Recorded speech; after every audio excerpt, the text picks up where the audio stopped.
de vous présenter la Super Série Canada-Russie 2007, match numéro 3, disputé à l'Arena de Omsk, en Russie. Bon vendredi tout le monde, on vous souhaite la bienvenue à la présentation de ce troisième reportage avec Gaston Thérien. Gaston, c'est un match numéro 3 important pour la Russie parce que là, on tire de l'arrière 2-0 dans cette série-là. Exactement. Il faut revenir du côté des Russes. Il faut beaucoup mieux jouer, je dirais, en avantage numérique parce qu'il reste une chose. Dans le hockey junior, si tu ne peux pas produire avec ton avantage numérique, tu es handicapé. Là, on joue en Russie, on perd 2-0. Il faut absolument que les Russes réagissent et qu'ils ouvrent la machine. J'ai hâte de voir comment ça va se dérouler tout au long de la rencontre. On va vous rappeler évidemment les deux premiers matchs disputés, résultat de ces matchs, une victoire de 4-2 dans le match numéro 1. On se rappellera, gagné Marchand a vu une passe chacun. Ouais. Et dans le second match, on a blanchi l'adversaire, le Canada, qui a fort bien fait avec un gardien de but en grande forme. Exactement. Jonathan Bernier qui a été le gardien de but. On sait que Mason avait très bien joué. Donc pour Bernier, c'est très bon parce que là, après ça, les moins de 20 ans, Noël, il y a peut-être une longueur d'avance sur Mason parce que lui a eu un blanchissage. La mauvaise nouvelle maintenant du côté de la Russie, c'est qu'on a perdu les services de Cherepanov. Et ça s'est passé dans le match numéro 2 en première période. Et le fils de l'entraîneur, Brandon Sutter, quelle mise en échec. Il a peut-être eu un 2 minutes, mais on peut dire dans le langage du hockey, c'est un 2 minutes payant. Cherepanov, le meilleur joueur du côté des Russes. Même si on ne l'avait pas beaucoup vu, c'est quand même là, un joueur qui peut faire mal offensivement. Donc, quelle mise en échec de la part de Sutter. Et du côté du Canada, on ne change rien. Tout va pour le mieux pour l'instant. Moi, ce que j'aime du côté du Canada, c'est le mouvement, là, la mobilité. Lorsque les Russes sont en mouvement, on voit que les joueurs canadiens se sont bien adaptés. On les suit, on ne laisse aucun espace. Donc, du côté de Sutter, il doit être très satisfait du résultat jusqu'à maintenant. Alors, ça sera à surveiller donc dans quelques instants le match numéro 3. Mais pour nous parler davantage, bien sûr, de cet affrontement, retrouvons à l'instant Stéphane Leroux et Normand Flynn. Merci beaucoup, messieurs. À notre tour de vous souhaiter la bienvenue pour ce troisième match. Gaston et Michel en ont parlé, Normand. Ça va pas bien pour les Russes et en plus, Cherepanov qui n'est pas là. On l'avait quand même pas vu beaucoup là, dans les deux premiers matchs, mais il reste que c'est quand même leur meilleur joueur qui ne sera pas là. Et il a été sorti par une bonne mise en échec de Brandon Sutter. On a vu depuis le début, peut-être pas depuis les premiers instants du premier match, mais surtout après 10 minutes de jeu où les Russes avaient dominé la première, en moitié de première période lors du premier match. Par la suite, le Canada s'est vraiment rapidement ajusté. Ils ont été forcés de jouer en défensive parce qu'ils ont pris beaucoup de pénalités lors du premier match. Ça a resserré la défensive de l'équipe canadienne. Et depuis ce temps-là, les Russes ont été incapables de percer la muraille. Jonathan Bernier, un jeu blanc lors du match numéro 2. Alors, j'ai beaucoup de difficultés à voir comment les Russes vont venir à bout du Canada. Et là, ça fait 110 minutes qu'ils n'ont pas marqué de but. Si on calcule là, les deux derniers matchs, Bernier, comme tu as dit, blanchissage, Mason, 50 minutes. Aujourd'hui, on va faire confiance au gardien Leyland Irving, le troisième gardien de cette équipe-là, qui, lui, était l'adjoint de Carey Price en décembre dernier au championnat du monde de hockey junior. Encore une fois, un gros test pour lui, alors qu'il sait que Bernier est arrivé avec un jeu blanc. Peut-être un avance pour Jonathan pour la sélection finale de l'équipe de moins de 20 ans lors du mois de décembre. Mais, chose certaine, le Canada, devant le gardien de but, joue très bien. Le problème des Russes, c'est de marquer des buts en supériorité numérique. Ouais. Et devant les gardiens de but, on n'a jamais été présent du côté des Russes. Et là, il faut donner crédit à la brigade défensive. On sait qu'on a de nouveaux défenseurs du côté de l'équipe canadienne. Les défenseurs, lors du dernier championnat du monde des moins de 20 ans, ont largement contribué à l'obtention de la médaille d'or. Et je pense que Brandon Sutter doit être fier de voir, doit être fier de voir ce qu'il voit présentement de ses défenseurs. Merci beaucoup, Normand. Donc, dans quelques instants, début du troisième match de cette super série. La Super Série Canada-Russie vous est présentée par NikeTraining.ca. Les médailles font oublier la douleur. Soyez de la formation partante cet été.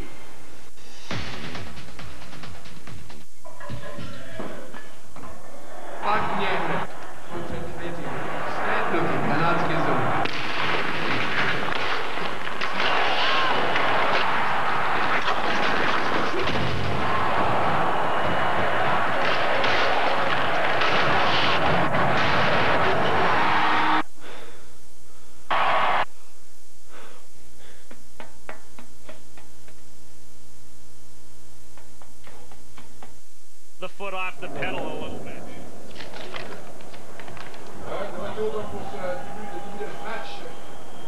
De la série Super Série Canada-Russie. Alors, devant le filet du côté des Russes, on est revenu Normand avec Semen Varlamov qui avait été là du côté des Russes pour le premier match.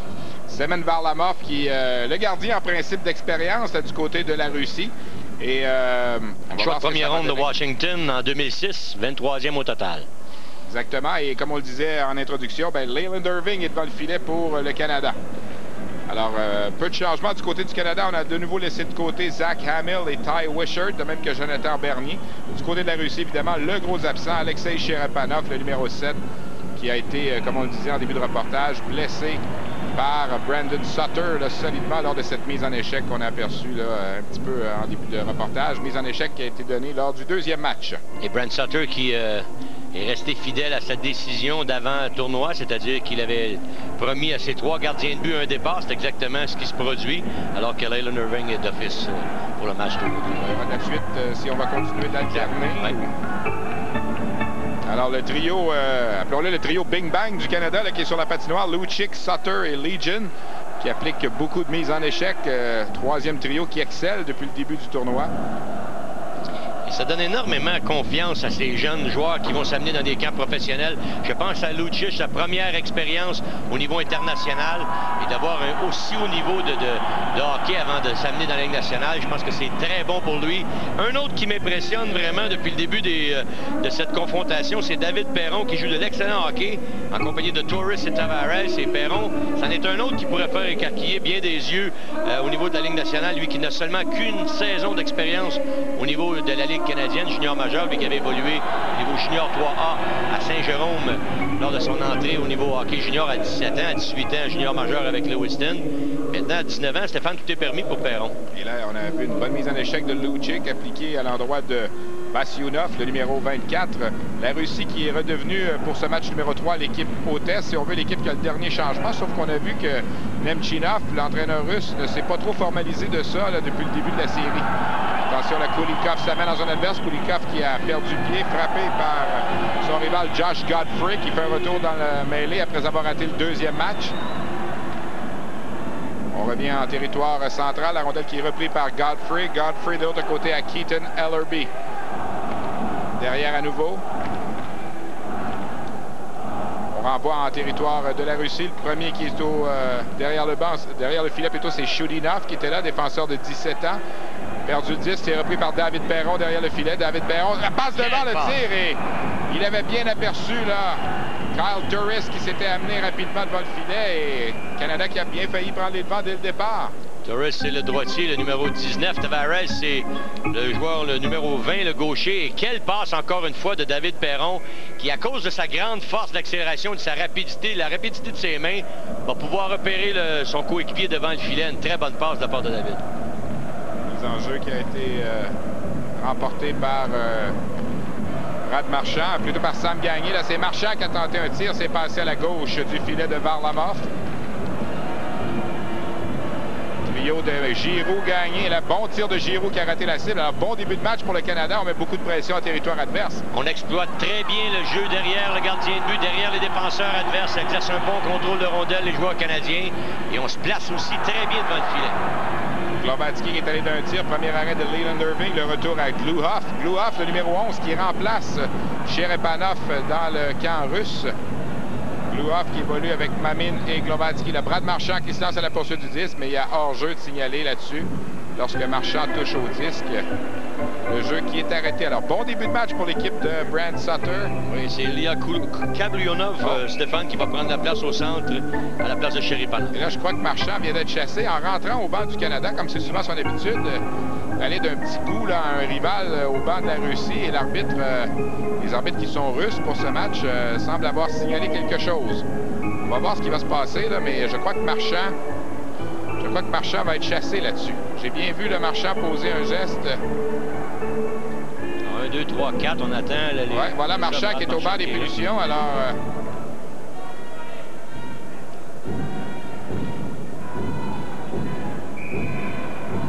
une 10 minutes de mauvaise conduite à Brad Marchand dès le départ pour avoir juste effleuré. J'ai vu le geste lorsqu'il rentrait au banc des siens. Il a touché à un rival russe et... Alors, Marchand qui avait écopé d'un 10 minutes lors du dernier match aussi. Alors, perd du temps de glace, là, le joueur des Foreurs de Val-d'Or dans cette série, ça survient à 2 minutes 52. 10 minutes de mauvaise conduite pour le joueur des Foreurs et les Russes qui vont pouvoir amorcer une supériorité numérique, une première pour ce match-ci. Est-ce que c'est un 10 minutes ou un 2 minutes? Là, on semble être un 2 minutes. parce qu'ils sont en avantage numérique. On a seulement 4 joueurs. Effectivement, c'est un 2 minutes là, pour Marchand qui a été... oui, on est en désavantage numérique. Donc voilà. Alors, c'est Marchand qui a écopé d'un 2 minutes pour conduite non sportive. Là, il a donné comme une... on pourrait appeler ça une petite tape d'amour en passant là, à un rival. Et ça, c'est pas le genre de pénalité, évidemment, que les entraîneurs non, aiment. Mais honnêtement, c'est pas le genre de punition qu'on signale dans la Ligue canadienne de hockey non plus. Là. Tolérance zéro, Stéphane. Ouais. Rappelle-toi, on est au hockey international. La Russie qui est 1 en 18 en avantage numérique au cours des 2 premiers matchs de cette super série. Ça, c'est la bonne nouvelle pour l'équipe canadienne qui a excellé dans cette facette du jeu depuis le début de la confrontation. Drew Doughty là, qui est intervenu en défensive. Doughty qui renvoie le disque en zone adverse. Legion à la poursuite du disque. Legion qui a marqué 2 buts dans les 2 premiers matchs de cette série. Legion mise en échec dans le coin. Alors, ce troisième trio du Canada, Lucic, Sutter et Legion, a fait du bon travail. En plus de marquer des buts, contient bien les rivaux adverses. Je suis convaincu qu'au niveau de la sélection, on va déjà avoir des positions qui vont être certainement stabilisées. 2 à la défense qui m'ont impressionné depuis le début, c'est Carl Hausner et Drew Doughty. C'est les 2 hommes de confiance pour la brigade défensive de Brent Sutter. Riabeff qui s'amène dans zone adverse a été bien surveillé justement par Carl Hausner. Et là, Irving qui tente d'immobiliser le disque. Voilà, c'est fait. Et le jeu qui va s'arrêter. On va profiter pour faire une première pause. Vous regardez la super série Canada-Russie à l'antenne de RDS.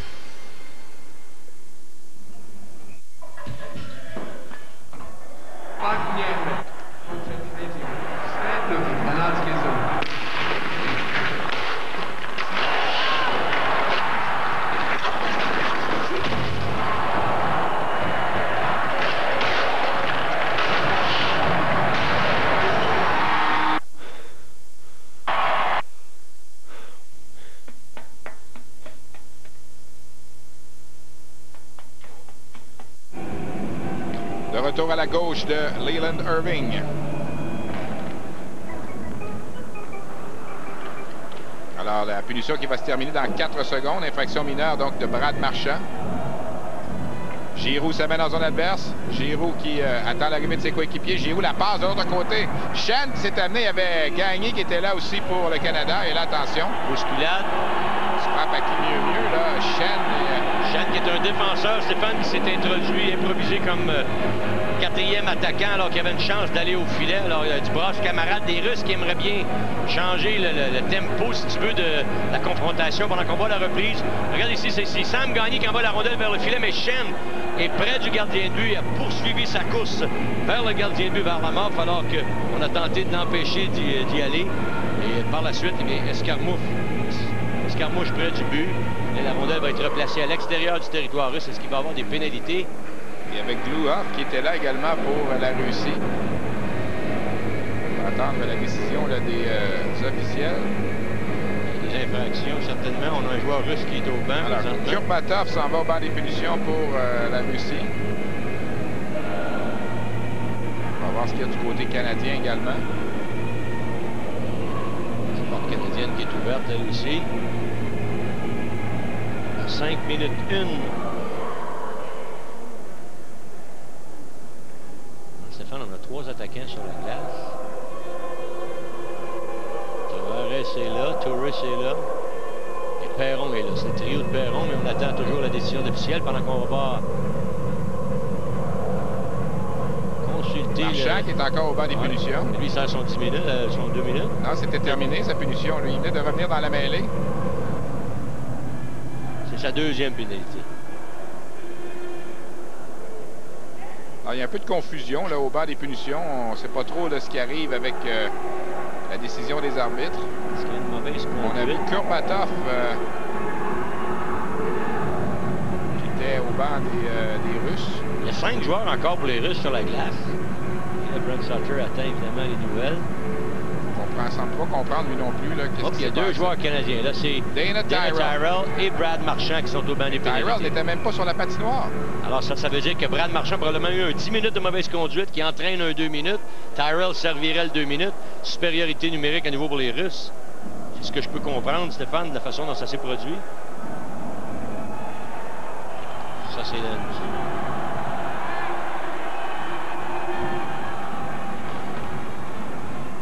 Alors, la Russie est en avantage numérique, là, même si on voit... 2 fois, c'est une fois. Il y a seulement 5 contre 4.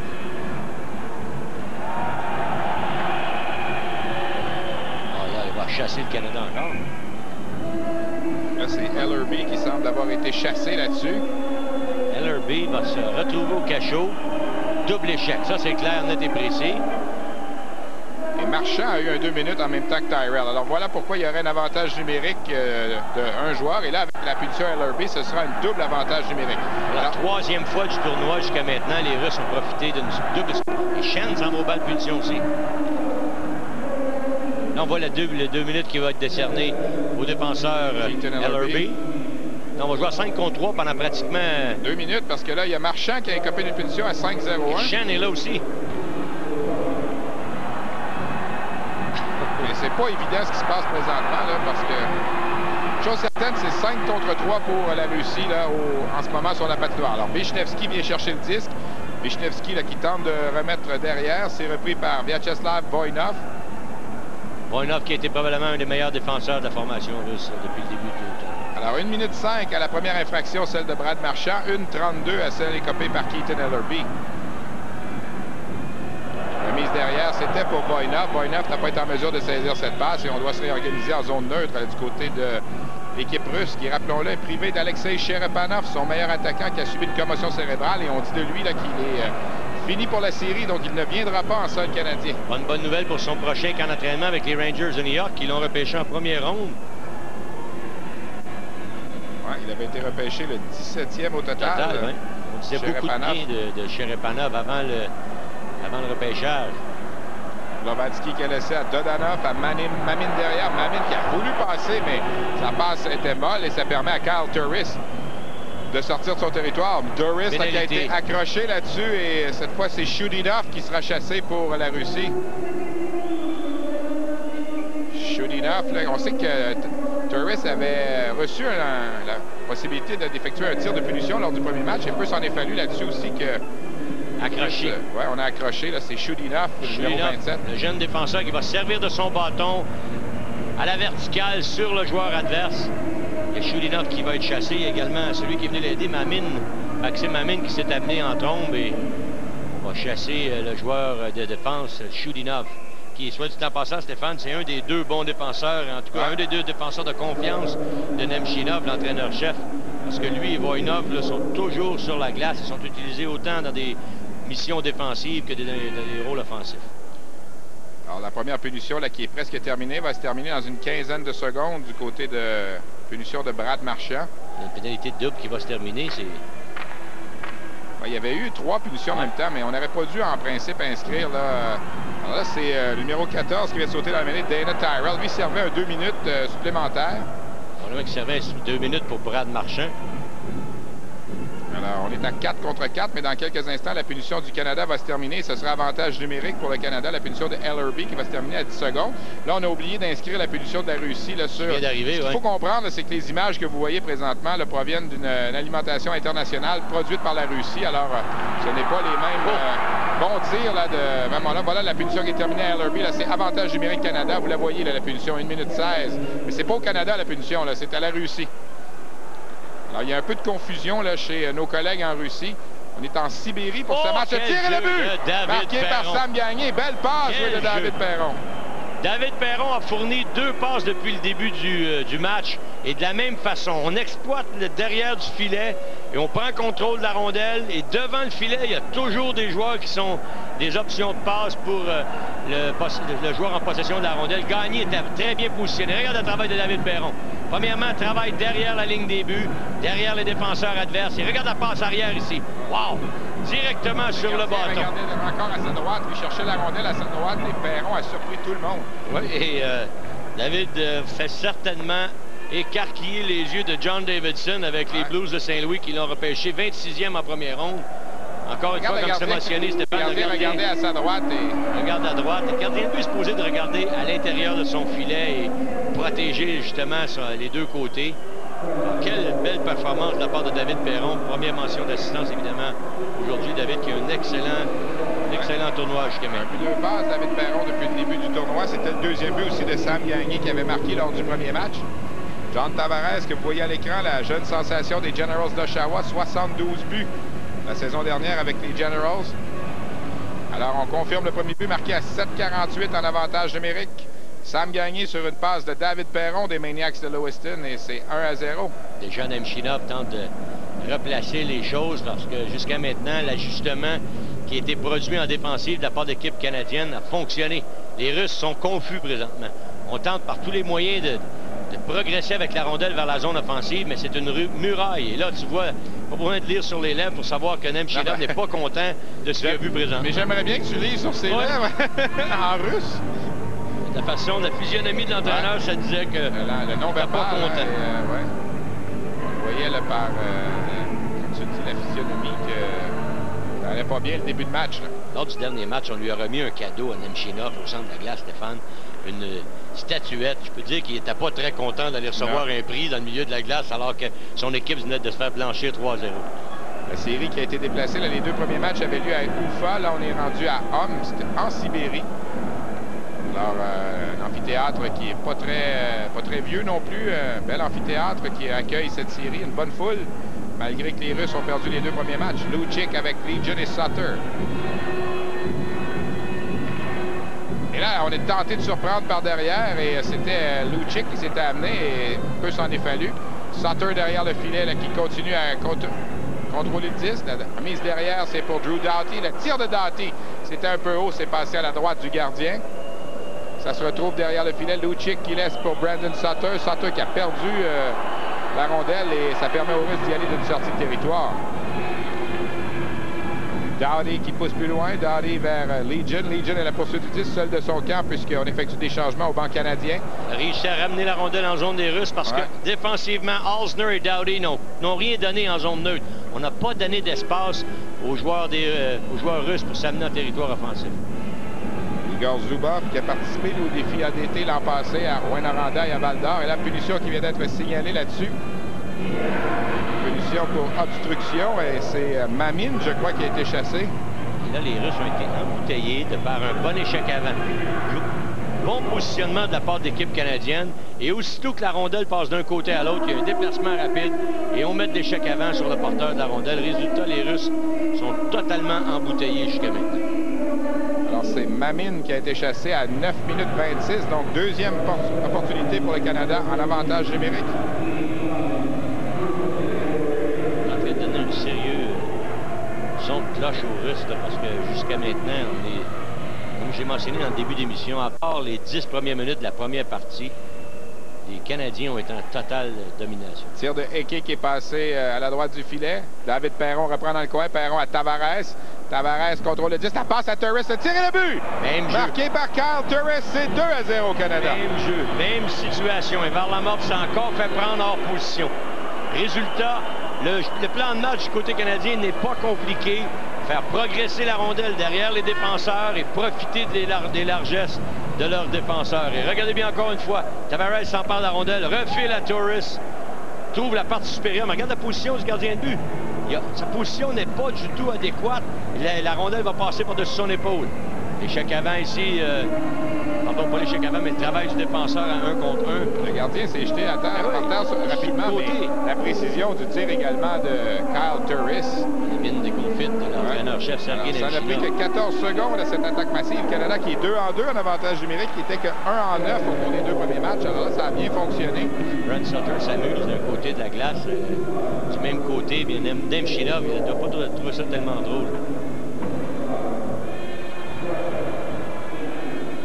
Là, on indique encore au tableau indicateur une punition. Mais là, il y a une infraction de signaler.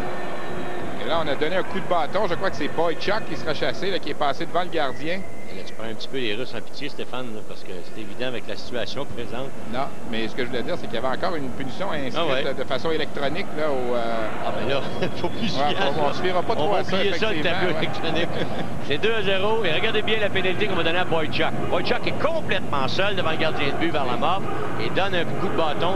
L'officiel qui est derrière le jeu, derrière le but, c'est-à-dire c'est lui qui a décerné la pénalité aux joueurs canadiens. Alors, Marchand avait bel et bien écopé d'un 10 minutes de punition et on a donné un 2 supplémentaire. Lorsqu'on donne un 10, on donne un 2 automatique aussi. Alors, c'est pourquoi il y avait un joueur de plus au banc des punitions tantôt. On avait eu la présence. Il y avait eu une première attaque massive des Russes au début. Et là, on est venu frapper à la porte ici. Glovatsky qui est venu tout près de déjouer Leyland Irving, mais finalement, Irving a résisté. On revient s'organiser derrière le filet. Là, c'est Chudinov qui laisse pour son coéquipier Anton Glovatsky qui transporte, fait une chute au centre. Et, le gardien Leyland Irving, là, qui est d'office aujourd'hui pour les Silvertips d'Everett, il a 3 saisons de jouer dans la Ligue de l'Ouest jusqu'ici. C'est moyenne 1,80, 1,91 et 1,86. Alors, c'est de la constance au cours des 3 dernières années. C'est certain qu'il jouait dans une équipe très défensive. Avec Kevin Constantine comme entraîneur, je peux dire que les Silvertips d'Everett, c'est pas une équipe qui donne beaucoup d'occasions à l'adversaire. Constantine qui ne sera pas de retour cette année avec les Silvertips d'Everett. Et la belle fin de Vasunov. Irving là, qui a dû signaler là-dessus. Le meilleur moment là, des Russes en avantage numérique là, depuis un bon moment. On sait qu'ils n'ont pas marqué là, à leur 118 dernières minutes. Maintenant, là, si on compte les 8 minutes qu'il a joué dans ce match-ci. C'est repris par Voynov. Voynov, son tir, ça a touché le patin du défenseur Keaton Ellerby du côté canadien. Ça revient à la ligne bleue et finalement, c'est la sortie. 2 contre 1 avec Giroux et Turris. Giroux qui remet à Turris. Turris, bel arrêt de Varlamov qui a bien suivi le jeu là-dessus. Très bon travail de Giroux là-dessus. Et Turris, quel talent. Tu as vu son bâton. Il a passé bien près d'enfiler l'aiguille sous les jambières de Semyon Varlamov, le gardien de but russe. Alors, la punition qui est terminée, la Boychuk, on est revenu avec des formations complètes. Le Canada qui continue d'exceller en désavantage numérique. C'est repris par Voynov. Voynov qui laisse derrière. Effectue des changements. Kablukov qui s'empare du 10, ça mène en zone adverse. Kablukov, son tir, ça touche un bâton. Et voilà que la punition prenne fin au même moment. La rondelle qui touche au filet protecteur. On s'arrête pour une pause. Le Canada qui a fini devant 2-0. On va regarder la Super Série 2007 à RDS. Dans le repère d'un mania du crime a lieu un tournoi de championnat. Ping-pong. Ou comme le disent les Chinois, ping-pong mortel. Mais un seul homme a le talent qu'il faut pour déjouer ses plans. Qu'est-ce que je peux y faire, moi? Ce que vous faites de mieux. Feng est un maniaque du ping-pong. Vous allez vous infiltrer. Maintenant, le destin du monde est entre ses mains. Balle au feu. Présentement à l'affiche. On rappelle le championnat mondial de hockey senior qui sera présenté pour la première fois de l'histoire au Canada en mai 2008 en provenance du Colisée Pepsi à Québec et du Metro Center à Halifax. Alors, voyez les numéros de téléphone là, à composer pour vous procurer des billets pour ces 2 événements. En fait, 7 événements dans 2 amphithéâtres canadiens. Et il va y avoir des joueurs de la Ligue nationale qui vont revenir jouer au Colisée Pepsi de Québec. Et on sait que ces championnats regroupent les équipes, les joueurs des équipes de la Ligue nationale qui n'ont pas participé aux séries, qui ne participent pas aux séries ou qui auront été éliminés dès le premier tour. T'imagines, on ne souhaite pas de malheur à personne, mais t'imagines si les Penguins de Pittsburgh étaient éliminés en première ronde et qu'un gars comme Sidney Crosby participerait à cet événement. On sait qu'il est très populaire au Québec, ayant joué avec l'Océanique de Rimouski, alors ça créerait un intérêt, mais en principe, mais Pittsburgh... pas ton 2 que Pittsburgh ira pas loin. Effectivement. Bonne équipe cette année, encore une fois, il devrait avoir une progression assez constante. Autre infraction signalée du côté de la Russie, c'est Ivan Vishnevski des Huskies de Rouyn-Noranda qui est chassé pour 2 minutes pour avoir fait trébucher, donc ça survient à 12 minutes 27. Là, c'est repris du côté canadien par Thomas Eke. Eke à Lucic. Patient. Laisse derrière à Gagné qui prend son temps vers Claude Giroux. Giroux à la ligne bleue pour Godfrey. Godfrey qui retourne à Eke. Eke derrière à Gagné. Travaille toujours de la même façon. Regarde encore une fois, on a marqué 2 buts de cette façon-là. L'équipe canadienne, c'est un plan de match. On a certainement discuté avant et on va exploiter l'arrière de défenseurs, les provoquer derrière la ligne des buts parce qu'il y a beaucoup d'espace derrière la ligne des buts pour travailler. Et c'est ce que tentent d'exploiter les attaquants du Canada. Et qui a pris la passe de Gagné. Le tir de Lucic, et au moment où il a décoché son tir, Lucic qui a été frappé a perdu son casque protecteur. Et là, finalement, Brad Marchand qui va quitter le banc des punitions après avoir écopé d'un 10 minutes en début de match. Ouais, alors ça fait 2 fois de suite Marchand là, qui écope de 10 minutes de punition. Un en 3e période lors du dernier match et ici en début de rencontre. Et je ne sais pas s'il a dit des choses, mais si c'est le petit geste qu'il a posé là, de donner un petit coup à un rival en rentrant au banc, si on lui a donné 10 minutes pour ça, on a vraiment été sévère là-dessus. Sortie de territoire là, du côté des Russes en désavantage numérique, c'est Doronin qui transporte le 10. Doronin, son tir et le but! Il a battu Leyland Irving entre les jambières, but marqué en désavantage numérique. À la décharge de Irving, il n'a pas vu beaucoup d'action depuis les 10 dernières minutes. L'action s'est propagée beaucoup plus du côté de la formation russe. Alors, Le défenseur Pavel Doronin qui s'est improvisé attaquant là-dessus vient marquer le premier but des Russes qui pourrait peut-être relancer la première période à nouveau d'un autre angle. À 1 contre 1, bonne protection de rondelle ici. Le défenseur a peut-être reculé un petit peu tôt là, du côté d'Osner. Il s'attendait, il n'y avait pas d'option de passe sur le côté. Osner, il a donné un petit peu trop d'espace alors que Doughty s'est fait... On s'est moqué que Doughty n'a pas été vraiment solide là-dessus, Leland Irving. Un tir qui provenait d'un angle assez difficile. Désavantage numérique, les Russes viennent marquer. Alors, après 123 minutes et 25 secondes, la Russie qui finalement parvient à marquer un but. Il fallait remonter à 9,59 de la première période du premier match pour voir le dernier but qui avait été marqué par la Russie. Et tu te souviens, c'est un but où Steve Mason n'avait pas très bien paru non plus. Alors, l'avantage numérique qui se poursuit pour le Canada. Perron, belle fête, ça mène devant Perron qui est venu frapper à la porte à nouveau. Quelle séquence de David Perron à nouveau qui joue de l'excellent hockey là, depuis le dernier match. Il est après prendre une énorme confiance. Ouais. David Perron ne devrait pas être le même joueur après ce tournoi-là. La rondelle, l'attaque qui se poursuit, c'est Doughty à Halsner. Halsner d'autre côté vers Kyle Turris. Turris, son tir s'est passé à la gauche de Varlamov. C'est repris par Doughty. Doughty qui renvoie dans le coin vers Tavares qui laisse à Perron. Perron qui a voulu rejoindre Turris devant, l'avait bien aperçu. Et le dégagement finalement de Kulikov jusqu'en zone neutre. Enfin, les Russes se sont quelque peu ajustés au travail des Canadiens derrière la ligne des buts. On a mis un petit peu plus de pression rapidement. Doughty qui se met dans un adverse. Il avait Turris à sa droite. Et là, on effectue des changements au banc canadien. Alors, ça va permettre aux Russes de se réorganiser. Avec 5 minutes 22 secondes à faire dans cette première période. 2-1 le Canada. 3e match de la Super Série. Et là, c'est Wisniewski qui renvoie dans le coin. Et là, il y a hors-jeu à l'entrée du territoire canadien. Encore une fois, une bonne discipline de la part de l'équipe de Brent Sutter. On a vu les changements rapides. On est en zone offensive. Tu dois procéder des changements lorsque les attaquants sont en zone offensive. Et rapidement, les changements de ligne, les changements de trio se font. Alors, résultat, eh bien, on a toujours 5 joueurs frais et dispo sur la glace. Et les batailles 1 contre 1, encore une fois, le Canada qui domine à ce chapitre.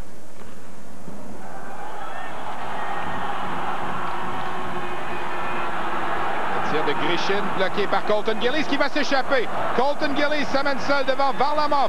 Gillies compte! 3-1 le Canada. Varlamov a été trompé parce que Gillies a raté son tir.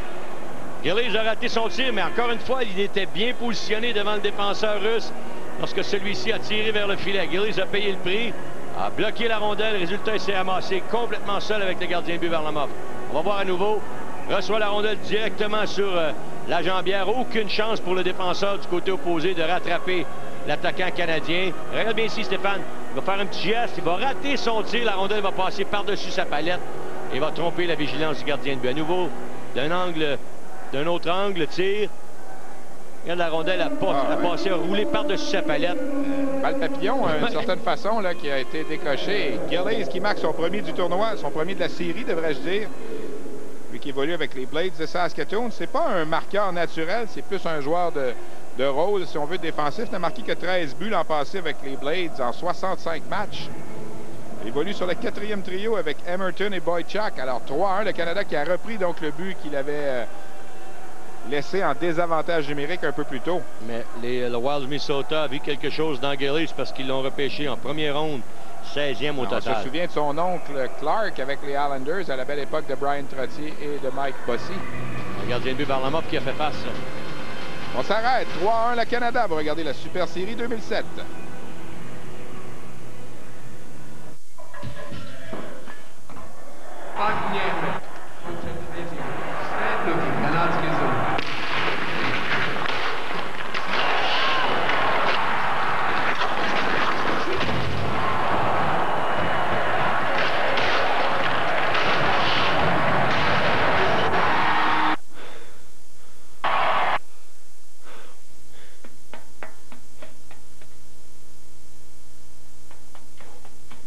Je vous dis qu'il y a du monde pour qui c'est important la protection de leur ordinateur.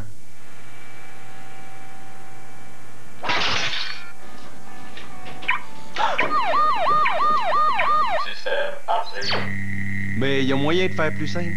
Profitez de 90 jours gratuits de protection maximale en vous abonnant à l'un de nos services Internet et au service de sécurité maximum.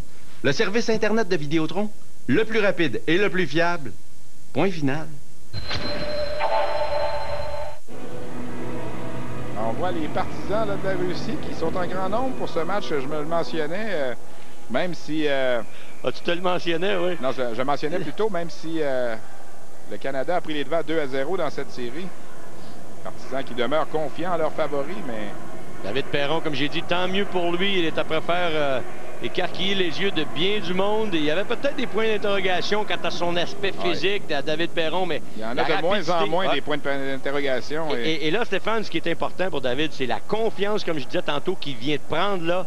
Ça va lui aider énormément pour le prochain camp avec les Blues de Saint-Louis. Parce que là, il se rend compte qu'il peut très bien se débrouiller avec les meilleurs au monde. Et quand on va le recevoir avec Saint-Louis, on va dire, écoute, là, on a un jeune qui arrive ici, qui dans la même trempe que ceux qui sont les Torres, les Tavares et compagnie. C'est un joueur d'habileté et on va certainement lui le regarder un petit peu plus longuement pour s'assurer qu'on peut peut-être le garder dès cette année dans la Ligue nationale. Le Canadien lui a préféré Max Pacioretty, on verra bien. On verra, l'avenir nous dira. On ne peut pas vraiment parler, on ne le connaît pas, Pacioretty, on ne l'a pas vu jouer avec les États-Unis. Peut-être qu'il sera là, j'espère qu'il sera là au championnat du monde dans le temps des fêtes, qu'on puisse le voir. Parce que l'an passé, le premier choix du Canadien n'était pas avec l'équipe américaine, David Fisher. Alors cette année, il faudra voir si Fisher sera là, si Ryan McDonough, également l'autre choix de première ronde, sera là. Pendant qu'il y a une punition qui vient d'être signalée à Kulikov, est-ce que c'est Kulikov, le numéro 33? Oui, juste ici, là, qu'il a fait sauter les patins. Keaton Ellerby, le défenseur qui est allé protéger la forteresse du Canada. Alors, Konstantin Kulikov qui est chassé pour 2 minutes. Alors, le Canada qui va déployer une quatrième attaque massive dans le match. 2 en 3 jusqu'ici pour le Canada. Il mène déjà 3-1. Là, on s'amène dans un adverse. C'est Claude Giroux qui transporte le disque. Giroux qui a fait juste bonne mise en échec de Lucic là-dessus, là, qui a frappé solidement son rival. Et Lucic qui est venu frapper à la porte à nouveau. Il a obtenu une passe devant le filet. Il est passé dans le vide. Et Lucic a toute l'aisance au monde devant le filet. Il n'est pas malmené du tout. C'est un gros bonhomme. Milan Lucic fait 6 pieds 3 pouces, 215 livres.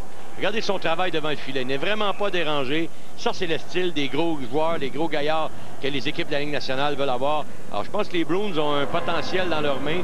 Ils l'ont repêché en 2e ronde l'an dernier, en 50e au total. Milan Lucic, lui aussi, c'est un gars qui prend énormément d'expérience et de confiance avec l'équipe présentement. Pendant qu'on va voir la mise en échec de Lucic contre le défenseur Alexei Grishin qui... C'était un peu dangereux comme mise en échec parce qu'il était environ à 2-3 pieds de la rampe. Au moins, il l'a vu arriver un petit peu, là, mais c'est toujours les mises en échec les plus dangereuses pour les blessures. Grishin est en possession de la rampe. Oui, non, je ne dis pas que c'était pas légal. Mamine, son tir bloqué par Leyland Irving. À nouveau, en désavantage numérique à la Russie qui a obtenu une chance de marquer. Contre-attaque menée par David Perron. Perron à sa gauche vers Gagné. Gagné qui... plutôt Torres qui renvoie dans le coin. Finalement, la Russie qui renvoie jusqu'en territoire canadien. On va de nouveau se réorganiser avec 1 minute à faire à la punition de Kulikov. Pas beaucoup d'émotion dans les gradins, Stéphane. On n'a pas donné la chance aux gens, aux spectateurs de se manifester jusqu'à maintenant. Les Russes qui ont donné quelques bons élans, là, mais c'est pas encore le niveau d'attente. Je suis convaincu que Sergei Nemchinov aimerait voir. Contre-attaque du côté de Dadonov. Dadonov qui a été frappé là, par Payet.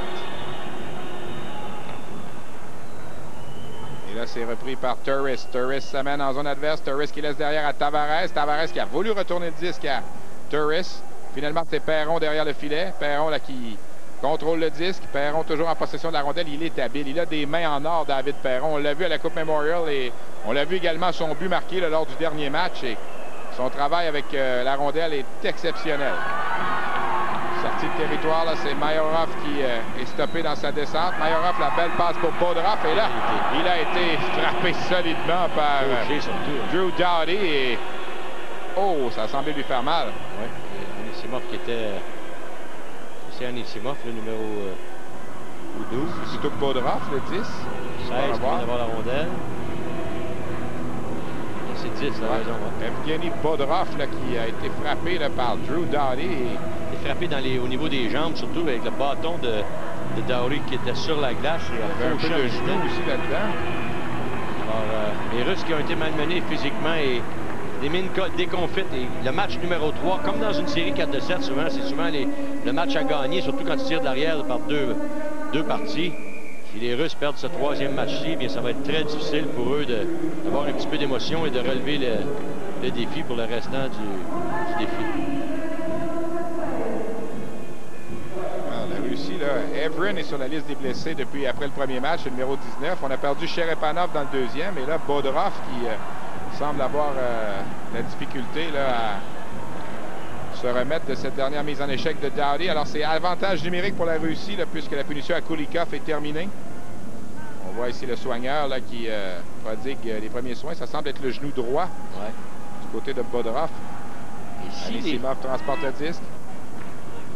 Stéphane, si les joueurs canadiens se sont adaptés au style européen, c'est-à-dire l'entraînement hors glace, le travail justement déterminé pendant la saison morte pour améliorer le conditionnement physique et la force pour la saison d'ensuite, les Russes, eux, au niveau physique, ne se sont pas améliorés comme le Canada s'est amélioré.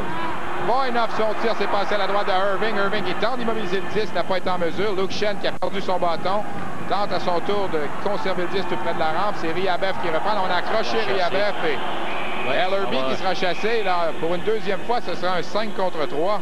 Oui, Ellerby n'en revient pas. Parce que son bâton était devant le joueur russe et je crois que le joueur russe s'est aidé un petit peu, Stéphane, pour aller jouer sur la patinoire alors qu'on va donner 2 minutes. Alors, pendant 51 secondes, ce sera 5 contre 3 pour les Russes en fin de première période. 4e fois depuis le tournoi qu'on a une double supériorité numérique alors qu'on voit la reprise Ellerby qui touchait la rondelle. 39 secondes à faire à la période initiale. Alors, Keaton Ellerby, défenseur de l'équipe canadienne qui est au cachot. Alors là, une facette du jeu que l'équipe de Brent Sutter a excellé, c'est en désavantage numérique et on confie la mise en jeu, encore une fois, à Brandon Sutter. 0 en 4 dans le match jusqu'ici pour la Russie. Donc, 1 en 22 depuis le début de la série. C'est le 3e match, rappelons-le. Alors, 35 secondes à la première punition, 1,42 à la seconde. Alors, s'il n'y a pas de but, là, on va terminer la période en désavantage numérique de 2 joueurs. La rondelle qui est tombée au banc des joueurs du Canada. Je vais dire une chose, Stéphane, je regarde le grand Brandon Sutter, le numéro 12, prendre des mises en jeu, jouer en désavantage numérique, soit un homme, soit en désavantage de 2 hommes ou un homme. Il excelle. Ça, c'est une des bonnes chances de l'équipe russe, alors qu'on s'est amené... À l'aile, c'était Maxime Mamine, le numéro 15, mais cette fois-ci, le gardien de but, Irving était solide. Tir de Wisniewski bloqué par Leland Irving qui conserve la rondelle. Et si on a perdu la mise en jeu, c'est parce que Brent Sutter a envoyé Torres sur la glace. C'est pas Brandon qui a pris la mise en jeu, c'est Kyle Torres. Là, on va procéder à un changement. Regarde ici, c'est Torres qui prend la mise en jeu. On perd la mise en jeu. Résultat, tir au filet. Je pense que Brent aurait dû laisser son fils là pour la mise en jeu en territoire défensif. Et en hockey international, on n'a pas le droit de se servir de ses patins là, pour gagner une mise en jeu. Ça doit être avec le bâton seulement. Et, alors, ça change un peu les données pour les joueurs de centre. La période prend fin là-dessus. Le Canada qui a dominé, Normand, la première période. Ouais, on a encore une fois dominé au niveau individuel, au niveau collectif. Les Russes, offensivement, ne se sont pas ajustés. Pas de présence devant le gardien de but. Très difficile de gagner des matchs contre le Canada qui joue avec de l'excellent hockey. On s'arrête pour une pause. Voici la toute nouvelle Dodge Avenger.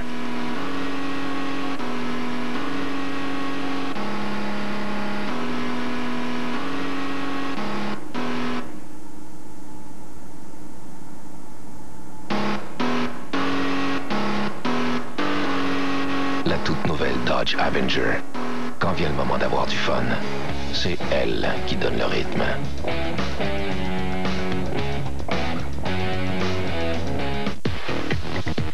Personne ne connaît la F1 aussi bien que Bertrand Houle.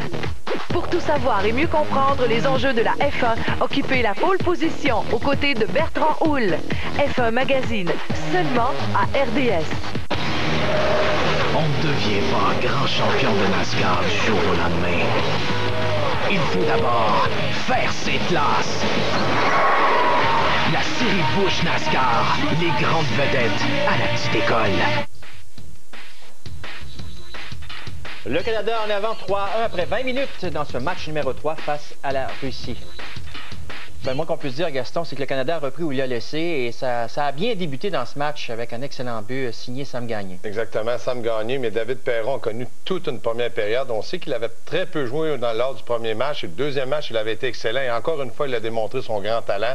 Et moi, ce qui m'impressionne de lui, Michel, c'est dans une situation d'un contre un. Regardez-le ici, contrôle bien la rondelle. Et Sam Gagné qui va bien lire le jeu. Donc ça, c'est de la confiance, des affinités qui se créent entre joueurs. Et je peux dire une chose, Normand l'a mentionné avec Stéphane, il va gagner en confiance, il va être tout un joueur au camp d'entraînement des Blues de Saint-Louis. Troisième point dans cette série pour David Perron. Troisième point également pour Sam Gagné, donc c'était le deuxième but de cette super série. Exactement. Puis c'est des situations où David Perron, on l'a vu à Vancouver, contre les meilleurs, il excelle dans des situations de 1 contre 1. C'est un joueur qui aime garder la rondelle, il aime aller au filet. Donc pour David Perron, il a très bien vu le jeu et en avantage numérique, le Canada a marqué ses 2 premiers buts. C'est là que ça a fait la différence comparativement aux Russes qui, eux, à 5 contre 3, n'ont pas pu marquer. Ben voilà, on va juste vous rappeler en terminant, avant d'aller à la pause, évidemment, nos prochains rendez-vous en ce qui concerne cette super série. On va compléter le voyage en Russie pas plus tard que demain, à compter de midi.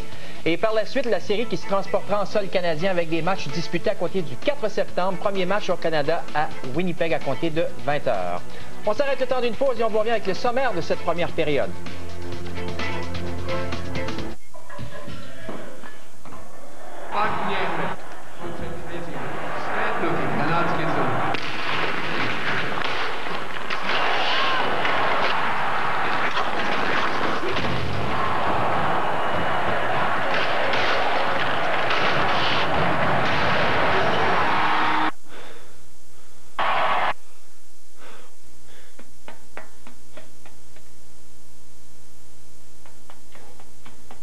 Pour savoir ce qui se passe dans le monde du sport, RIS vous offre toute l'actualité en continu.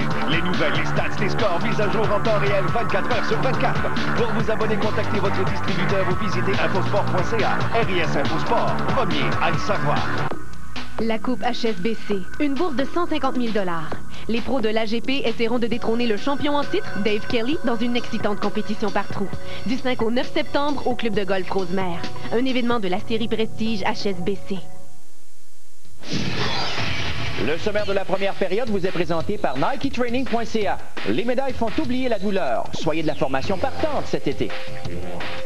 Alors, écoutez, au sommaire, dans cette première période, 4 buts ont été marqués. Gagné donc son deuxième de la compétition en avantage numérique à 7,48 sur une passe de David Perron. Kyle Turris ajoutait un deuxième but pour le Canada, toujours en avantage numérique à 9,40 des passes à Tavares et Perron. Et Pavel Doronin qui va réduire l'écart en infériorité numérique à 13,24 sur une passe de Solodoin. Et finalement, on va ajouter un troisième but pour le Canada. Colton Gillis à 15,11, but marqué sans aide. 13-4 des tirs en faveur de la Russie. La deuxième qui débute à l'instant, retrouvons Stéphane et Normand. Oui, de retour à Omsk, et on a effectué un changement du côté de la Russie. Là, c'est Vadim Zelobniuk qui s'amène devant le filet pour du côté du gardien, du côté de la Russie. Zelobniuk, c'est sa première présence. On sait que dans le dernier match, on avait utilisé Bobrovski. Ouais. Alors, Varlamov qui a donné 3 buts sur 4 tirs en première période. Ça va pas bien pour lui, là. Il avait donné 4 buts dans le premier match. Oui. Et Varlamov qui, lui, a joué avec Yaroslav lors de la dernière saison. Pour ce qui est de Zelobniuk, qui, lui, joue pour le Dynamo de Moscou. Zelobniuk n'a que 18 ans. Il a gagné la médaille d'or avec la Russie au tournoi des moins de 18 ans l'an dernier. Alors, en fait, le printemps dernier. Alors, Zelobniuk a l'expérience du hockey international. Et là, on utilise le troisième gardien du côté de la Russie aussi. C'est toujours avantage numérique là, de 2. En fait, là, il y a une première punition qui est terminée du côté de Doughty, mais c'est avantage numérique. LRB est toujours dans le banc des punitions. Avantage numérique de la Russie qui, rappelons-le, est exécrable depuis le début de cette série. 0-5 maintenant, donc on est rendu à 1-24, 1-23. Là, et si on ne capitalise pas sur cette séquence, ce sera 1-24. Et je pense que les joueurs et l'entraîneur Sergei Nemchinov ont compris l'importance de ce troisième match. Si on va avoir une chance de rétablir les choses avant de retourner au Canada, eh bien, c'est aujourd'hui ou jamais. Wisniewski, là, qui est venu pour prendre un tir, a perdu le disque. Finalement, le tir est venu de l'autre côté et c'est Leyland Irving qui fait l'arrêt. Ce que j'aime de la brigade défensive, Stéphane, du côté canadien, c'est que lorsqu'un joueur russe s'amène devant le filet pour faire écran, il doit en payer le prix. Chose que les Canadiens ne se font pas faire dans le territoire russe. C'est-à-dire les joueurs canadiens vont rester debout, vont être capables de prendre des retours, de faire dévier des rondelles, alors que du côté russe, eh bien, on est incapable de procéder à ces tactiques de jeu parce que les défenseurs font très bien devant le gardien de but. Colton Gillies vient de s'emparer du disque. C'est lui qui a marqué le 3e but dans le camp canadien. Gillies qui écoule des secondes et LRB revient dans la mêlée. Donc 0-6 pour la Russie et 1-24 depuis le début de cette super série. Giroux s'amène dans zone adverse. Son tir, Giroux bloqué. Premier arrêt de ce match pour Vadim Zelobniak. Et Giroux qui s'est servi de sa rapidité. Voilà un autre qui était une surprise. On en a parlé plus tôt, Stéphane, lors des derniers matchs qu'on vous a présentés sur nos ondes. Giroux qui était un petit peu une trouvaille pour les Olympiques de Gatineau. Eh bien, d'être rendu où il est présentement aujourd'hui, c'est quand même quelque chose d'assez exceptionnel. Alors qu'on voit Claude décocher son tir. Il a été, après sa première saison junior majeur, repêché dans la Ligue nationale pour les Flyers de Philadelphie en première ronde, alors qu'il avait été répertorié, si je ne m'abuse, en deuxième ronde, vers la fin de la deuxième ronde, par la centrale de recrutement de la Ligue nationale. Et on se souviendra toujours de la sélection de Giroux avec Bobby Clark, qui avait oublié son nom sur le podium lorsqu'il était monté pour annoncer le choix. Je rappelais de Claude, mais il n'était pas certain du deuxième nom. Son nom de famille. Et ça représentait bien, justement, peut-être l'histoire de Claude Giroux, qui avait été oublié en Ontario par les 20 formations de la Ligue de l'Ontario qui ont passé sur lui pendant 20 tours. Alors que les Olympiques lui ont ouvert la porte à un camp d'entraînement. Résultat, eh bien, l'an dernier, ça a été leur meilleur marqueur. Ouais, ben 103 points à 17 ans et 112 années d'ensuite. Alors, Boychuk a été frappé. Boychuk, son tir n'avait pas beaucoup d'angle là-dessus et Zelobniak est intervenu. LRB tente sa chance à son tour. Ça passe à la gauche du gardien. On revient en zone neutre. Là, c'est repris par Tyrell qui s'amène en zone adverse. Tyrell qui a tenté un tir qui a été bloqué. Tyrell reprend derrière le filet. Je ne joue pas beaucoup. Tyrell, c'est le 13e attaquant, si on veut, de la formation canadienne. Là, il est employé avec Sam Gagné. Gagné qui laisse à Tyrell. Bon, bonne circulation en zone offensive de la part des joueurs canadiens. Et là, Stéphane, ce qu'on fait, on sait qu'il y a un nouveau gardien de but. On dirige des tirs de tous les angles pour essayer de le tester. Qui tente de le surprendre en faisant le tour de derrière et ça n'a pas fonctionné. Contre-attaque de Kulikov. Kulikov qui s'amène en zone adverse. Hors-jeu à retardement qui est annulé. On a perdu le disque. Rien de collectif, encore une fois, du côté russe. On essaie des mouvements, des bourrasques personnelles, individuelles, mais ça ne fonctionne tout simplement pas. Giroux en zone adverse qui laisse plus loin pour Boychuk. Ça, c'est très bon. Les jeunes attaquants qui regardent ça, c'est ça, la fameuse circulation en zone offensive. Protection de rondelle, circulation de rondelle. Les trois attaquants sont constamment en mouvement. Contre-attaque là du côté de la Russie de Evgeny Dadonov. Choix de 3e ronde des Panthers de la Floride. Myrov qui prend. Il laisse à Dadonov à nouveau derrière. Dadonov qui cherche à qui faire la passe à Chudinov. Son tir qui a passé à la gauche de Irving.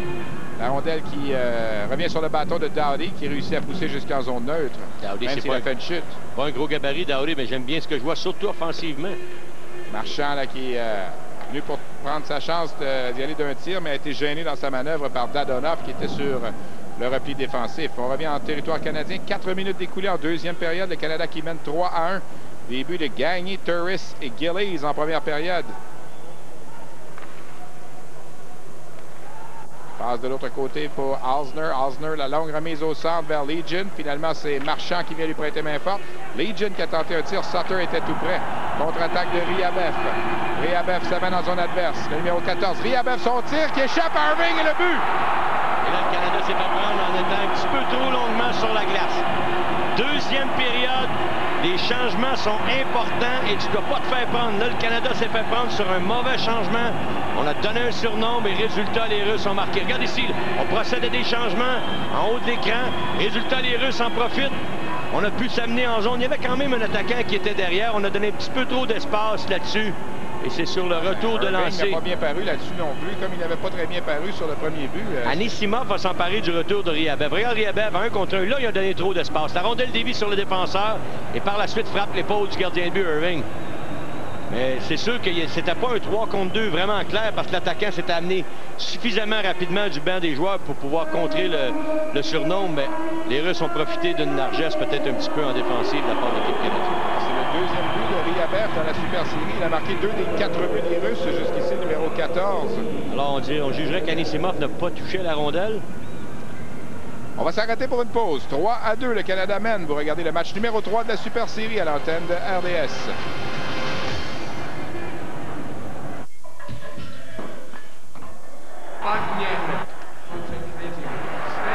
Канадський зон.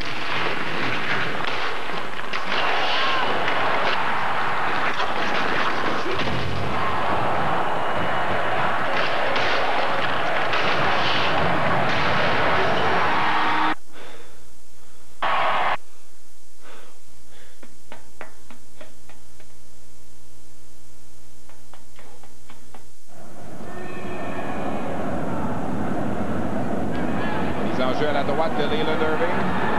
Tir bloqué par Irving devant le filet. Et là, on se chamaille quelque peu. Et ce but va certainement donner un petit peu d'émotion et des ailes à l'équipe russe qui sentent qu'il y a peut-être les Canadiens au plancher. Et comme j'ai mentionné, deuxième période, il faut faire attention, les changements de trio. Il faut être très, très vigilant sur cette facette du jeu parce qu'on peut se faire prendre avec des joueurs fatigués sur la ligne. Attention, là, la Russie qui a gagné cette mise en jeu. Là, le tir qui est allé chez les spectateurs. Et... Pénalité, on réclame une pénalité. Les Russes, oui, on va avoir 2 minutes pour avoir retardé le match. C'est Shen qui a expédié le disque, je crois, chez les spectateurs. Donc, Shen, le défenseur. Attendons, par la décision des arbitres. Oui, effectivement, Shen est chassé. Luke Shen va avoir retardé la partie.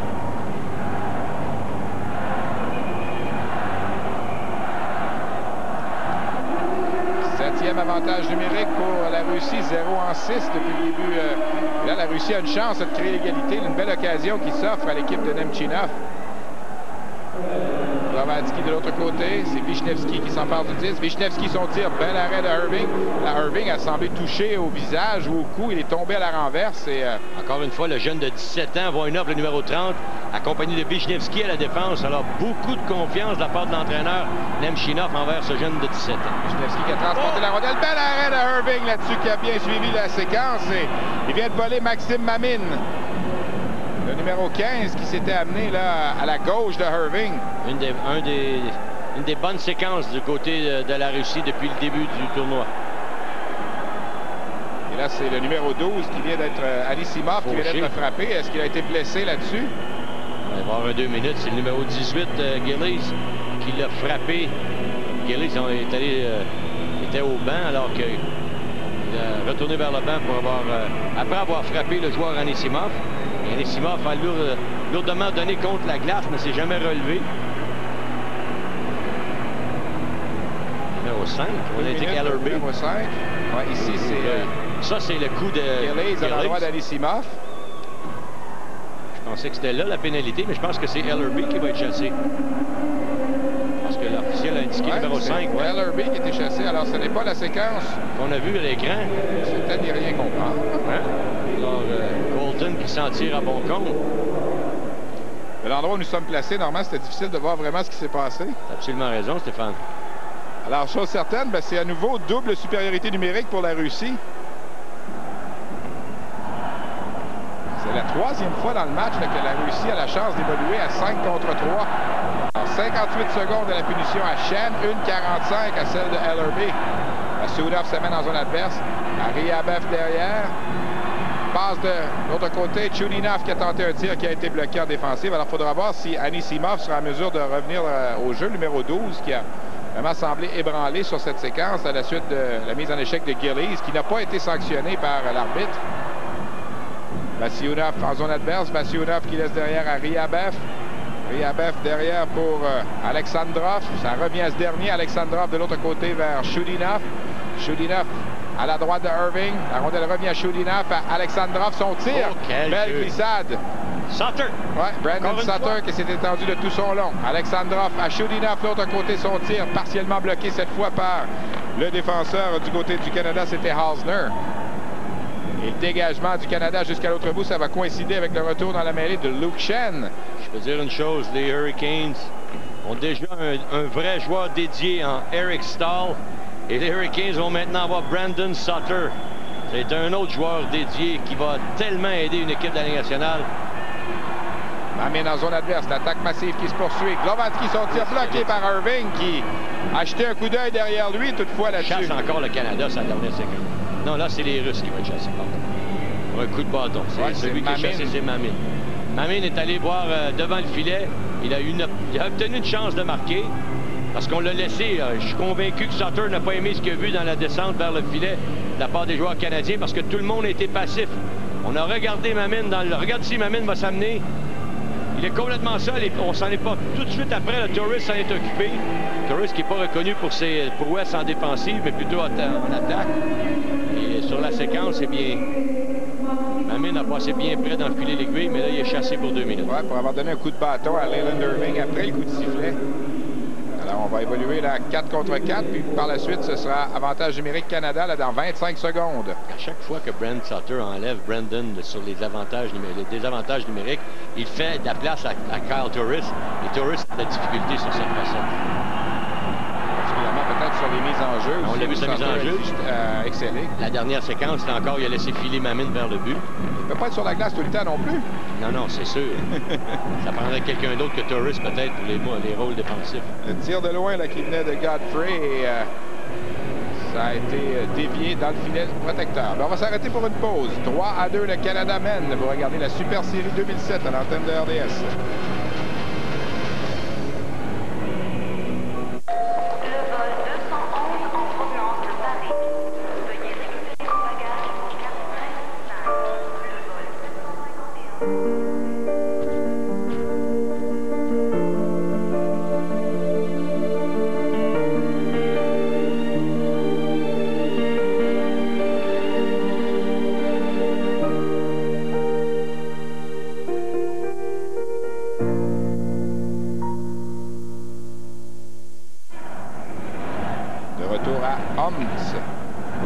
Numéro 3 de cette Super Série. La punition à LRB vient de se terminer, donc avantage numérique Canada. 2-4 dans le match jusqu'ici. Il a réussi, c'est 0-8 maintenant. Donc 1-26 depuis le début de la Super Série. Il a marqué le premier but en première période lors du premier match. Ouais. C'était un but que facilement aurait pu arrêter Stephen Mason. On va regarder. Non, c'était à leur 3e opportunité. Donc ça fait 23 de suite qu'ils réussissent à écouler du côté canadien. Ils avaient marqué le but en avantage numérique à la 3e attaque massive dans le premier match. C'est le même Riabev qui avait marqué le but des aides à Vasilionov. Pas capable du tout là, de faire rien qui vaille en avantage numérique pour l'équipe de la Russie. Il faut donner beaucoup de crédit au travail en désavantage numérique des joueurs canadiens aussi. Karl Hausner transporte le disque, remet à sa gauche vers Sam Gagné. Gagné qui perd à l'entrée du territoire russe et ça va retarder l'implantation de l'attaque en territoire russe. Moment crucial pour les deux équipes présentement, cette deuxième période, mis en moitié de période, les Russes qui aimeraient bien marquer le prochain but. Pour ce qui est du Canada, eh bien, si on veut reprendre l'avance de 2 buts, parce que le Canada menait 2-0 à un moment donné, il faut être solide dans les prochains instants.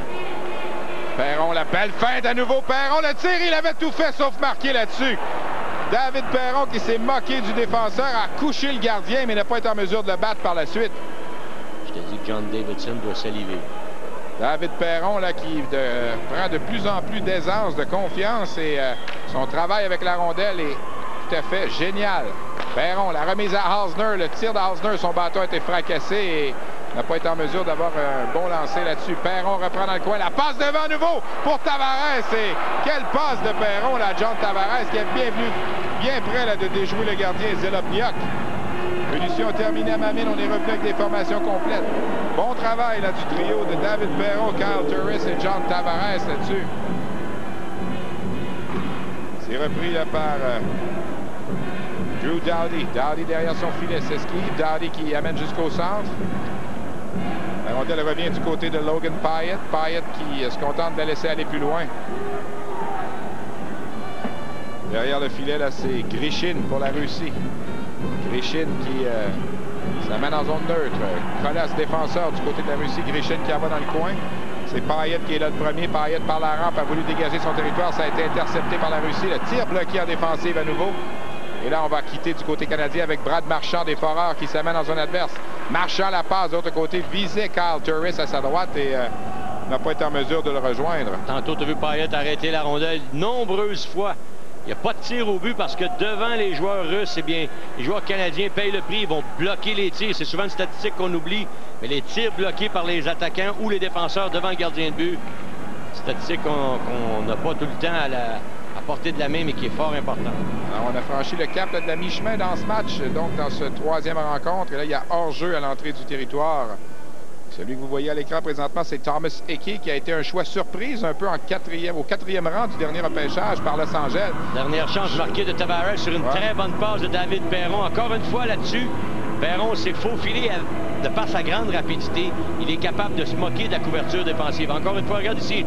Son bras bloque le joueur adverse, conserve la possession de la rondelle et refile à ses coéquipiers. comme j'ai dit, John Davidson, le président des Blues de Saint-Louis, a certainement parlé avec son directeur gérant. Emerton qui s'est amené rapidement là, a débordé le défenseur et a tenté un tir et rentré en collision par la suite avec Zelobniak, qui a bien fait, lui, depuis son entrée dans le match en deuxième. Le Zelobniak, on l'a mis à l'épreuve à quelques occasions. À nouveau, le tir d'Emerton qui passe à la droite. Là, c'est repris dans le coin par Gillies. Gillies qui est là avec Emerton et Tyrell. Quatrième trio du Canada sur la patinoire. Le tir de ce dernier qui a été bloqué par Zelobniak. Tyrell vient chercher derrière le filet.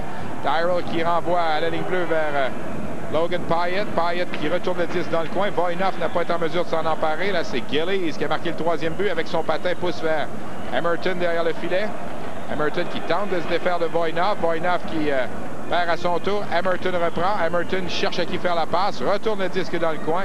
Et finalement, la Voinov va y aller d'un dégagement qui va glisser jusqu'en territoire canadien. Dégagement qui sera refusé. Les Russes n'ont pas vraiment le choix, Stéphane. Là, il y a vraiment, sont exténués parce que le Canada exerce un échec avant soutenu. Pas facile pour les joueurs. On s'arrête pour une pause. 3-2 Canada.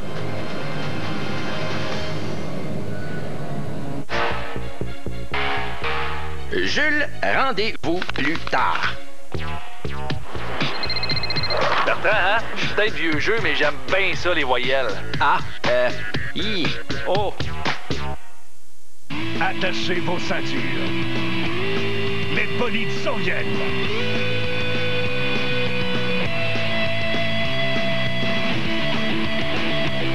NASCAR Coupe Nextel à RDS.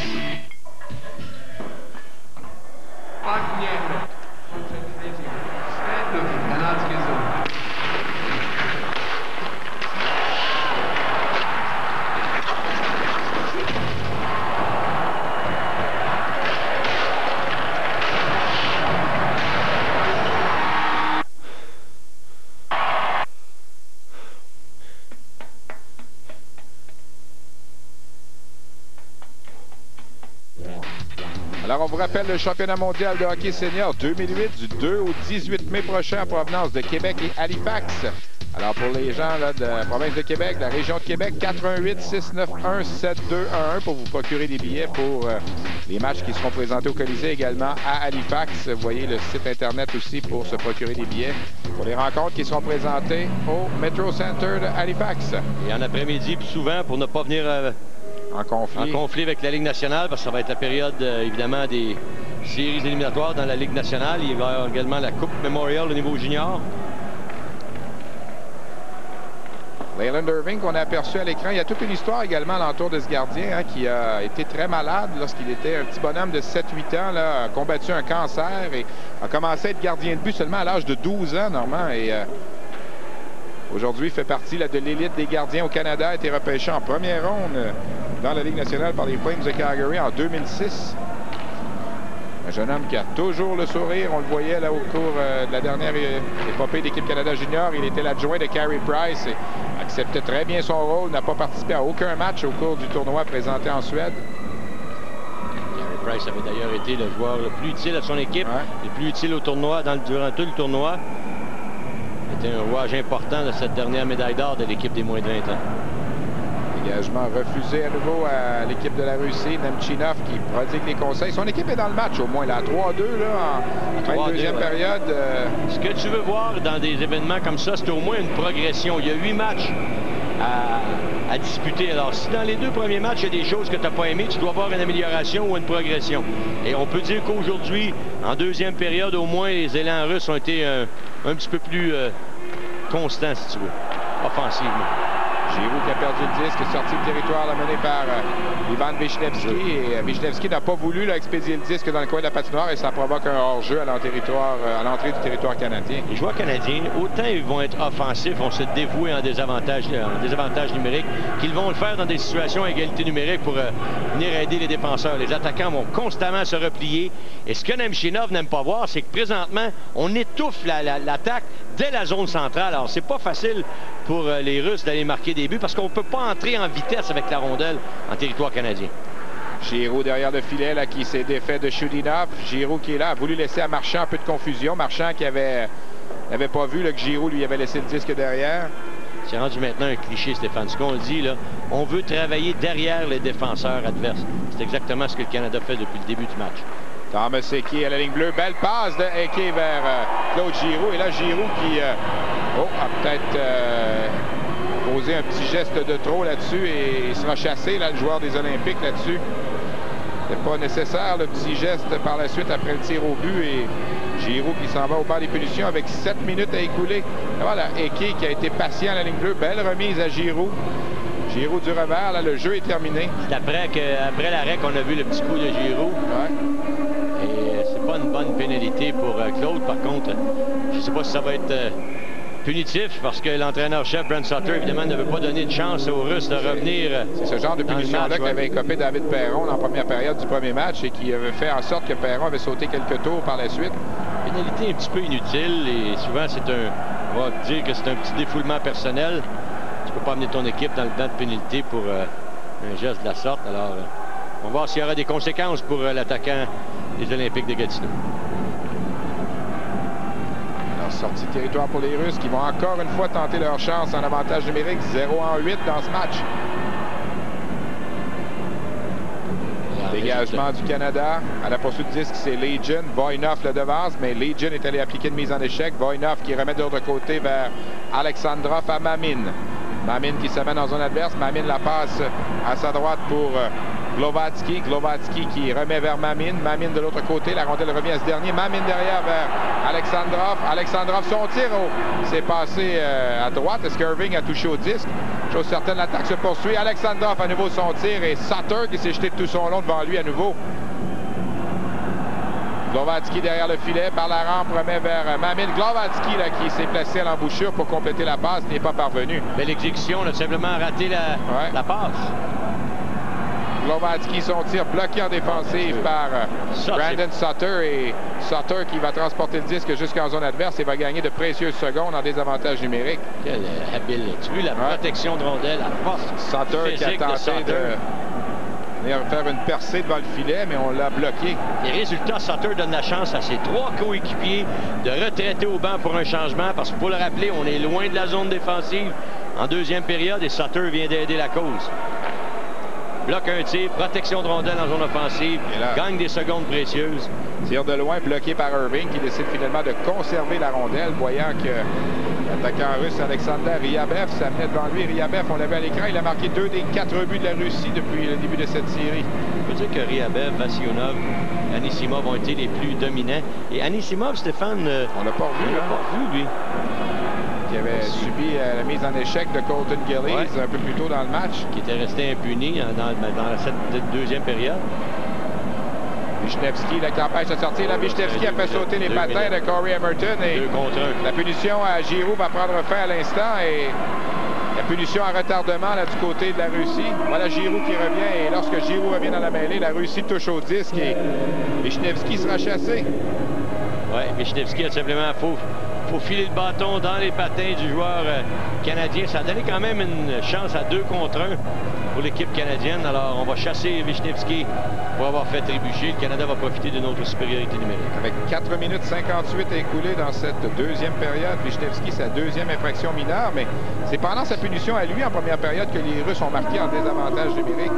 Et les joueurs canadiens pourraient en profiter ici pour donner le coup d'assommoir à l'équipe russe si on était capable de marquer le deuxième but, pas le deuxième but, c'est-à-dire un 4e but. On va reprendre donc Peter DeBoer et Benoît Gros qui travaillent derrière le banc avec Brent Sutter. Gagné. Godfrey, on désigne Godfrey à la défense avec Carl Hausner. C'est Gagné, Marchand et Giroux. Giroux qui venait de sortir du banc de punition. Non, c'est Perron qui est là. Gagné. Perron, Gagné. Remporté par le Canada. Le tir là, qui venait du bâton de Godfrey s'est passé à la droite du gardien. Gagné remplace Torres sur le trio. Ça revient à Hickey. David Perron reprend. Perron qui renvoie dans le coin. C'est pour Gagné. Perron est là avec Gagné. Giroux également. Alors, Perron reprend vers Gagné. Gagné qui tente de remettre devant. Et il y avait beaucoup de monde devant le gardien Zelobniak. Et finalement, La rondelle qui semble immobilisée là, sous l'amoncellement de joueurs là, devant le gardien. C'est Lucic qui a joué à gauche, Stéphane, sur cette ligne. Non, pas Lucic, pardon. Tavares, c'est le numéro 20. Ouais. Tavares avec Perron. C'est tout simplement Torres qui a été remplacé par Gagné. Au bon, mais Gagné qui a... Parce que d'habitude, Giroux joue en compagnie de Gagné et Marchand. Et encore une fois, l'échec avant et protection de rondelle ainsi que la présence d'un joueur devant le gardien de but. Ça force les défenseurs adverses à se commettre, à frapper le joueur canadien. Ça donne de l'espace au joueur qui est en possession du disque. Alors, on reste avec Tavares, Gagné et Perron. Godfrey a Gagné dans le coin. Gagné qui a voulu rejoindre Perron devant. Gagné qui est dans le coin. Alexandrov lui fait faire une chute et ça permet à Bodorov d'y aller d'une sortie pour la Russie. Bodorov qui a remis devant lui pour Kulikov. Kulikov qui en va dans le coin vers Bodorov. Bodorov à Kulikov. Le tir, il avait été oublié derrière les défenseurs. Il était complètement seul. Donc, on a perdu la rondelle et les deux défenseurs sont retrouvés dans le coin de la patinoire. Contre-attaque, 3 contre 2 pour le Canada. Perron qui remet à Hickey. Hickey la passe devant, c'était bien pensé pour Tavares. Encore un bon jeu de David Perron. Il a pris la place du défenseur Hickey, lui a refilé le disque et resté à la ligne bleue pour protéger la défensive. Très bon travail de David là-dessus. Hickey qui a remis devant pour Torres. Torres qui n'a pas été en mesure de compléter et la Russie va d'un dégagement jusqu'à l'autre bout. C'est David Perron à nouveau qui vient chercher le disque. Là, on va probablement effectuer le changement. Ça fait un long moment que Perron est sur la patinoire. Exactement. Il est temps d'aller au banc. Torres vient chercher dans le coin. Torres qui se défait de son rival. Torres qui a remis derrière, mais Halsner doit revenir en zone neutre. Je suis convaincu que Brent Sutter va leur dire quelques mots aux attaquants, là, parce que surtout Perron, on a resté un petit peu trop longtemps, comme tu l'as mentionné, Stéphane. Giroux qui est de retour sur la patinoire, tout comme Vichnevski, dont la punition vient de se terminer. Alors, autre infraction de signaler là-dessus? Non, je ne crois pas. Le Canadien, c'est peut-être un bâton élevé. La rondelle a touché un bâton élevé. On va la mettre la rondelle à l'extérieur du territoire. Sergei Nemchinov, au moins, il est dans le match là, après, en fin de deuxième période et son équipe a produit quelques bons efforts. Apercevez Benoît Groulx là, qui derrière le banc de la formation canadienne, un des deux adjoints de Brent Sutter. Benoît Groulx, entraîneur-chef des Olympiques de Gatineau. Et la Ligue junior majeure du Québec. Les Olympiques qui ont encore une bonne formation cette année. Je suis allé faire un petit tour hier à leur match pré-saison contre les Huskies de Rouyn-Noranda qui, eux, ont une excellente formation cette année. Ça pourrait bien être les deux meilleures équipes là, du côté de la section TELUS dans la Ligue junior majeure du Québec. Évidemment, avec un joueur comme Claude Giroux là, dans le camp des Olympiques, on a un gardien de 20 ans qui a de l'expérience, Ryan Muir. À l'occasion, dans nos entractes la semaine prochaine, lorsque les matchs seront présentés au Canada, de vous parler un petit peu de la Ligue junior majeure du Québec là, au cours, parler un petit peu de la saison qui s'en vient et des forces en présence. Match mardi soir, mercredi soir prochain à compter de 20h, vendredi prochain à 22h, heure de l'Est. Et le dernier match le dimanche également à 20h. Alors on va revenir à des heures de grande écoute là, pour la Super Série la semaine prochaine. Évidemment, il y a plusieurs équipes juniors qui sont hypothéquées de leurs meilleurs éléments. Ils sont dans des camps professionnels. Les camps professionnels vont ouvrir la semaine prochaine à partir du 9. Là-dessus, là. Je crois que c'est Shen qui vient de faire sauter les patins à Mayora. On vient de signaler pour obstruction. Billy est encore mêlé à ça.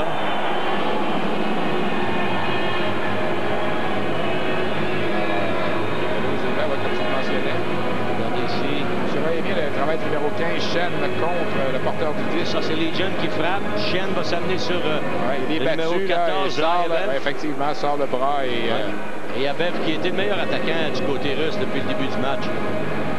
Qui a un des deux buts du côté de la formation russe.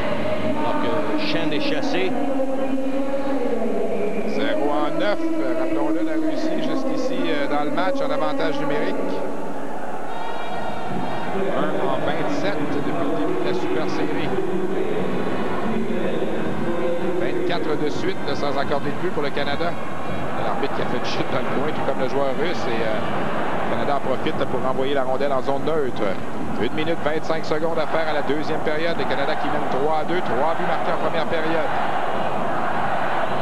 C'est Halsner qui a fait faire une chute à Yabev. La rondelle revient sur le bâton de Doughty de l'autre côté. Doughty qui tente de pousser plus loin. Pas en mesure de dégager. Ben voilà, c'est fait. Et Legion se lance à la poursuite du disque pour le Canada. Legion qui est employé avec Brandon Sutter en désavantage numérique. Ça a probablement été le meilleur duo là, du côté canadien. Legion qui a tenté de frapper un rival, a raté son coup et a réussi sa main dans un adverse avec Chodinov à Vishnevski. Bon tir. Ouais, Brandon Sutter qui à nouveau a payé le prix, s'est étendu de tout son long. Et ça bien orchestré, à nouveau Sutter qui, avec le patin, là, a fait dévier ce tir de Ivan Vishnevski. Il va avoir une dizaine de tirs bloqués à lui seul, Brandon Sutter. On revient en zone neutre, c'est repris par Chodinov. Chodinov de l'autre côté à son coéquipier qui venait de sauter dans la mêlée. C'est repris finalement par Globatsky qui a fait chute. Globatsky qui, même étendu sur la patinoire, a réussi à conserver momentanément du moins la rondelle en territoire canadien.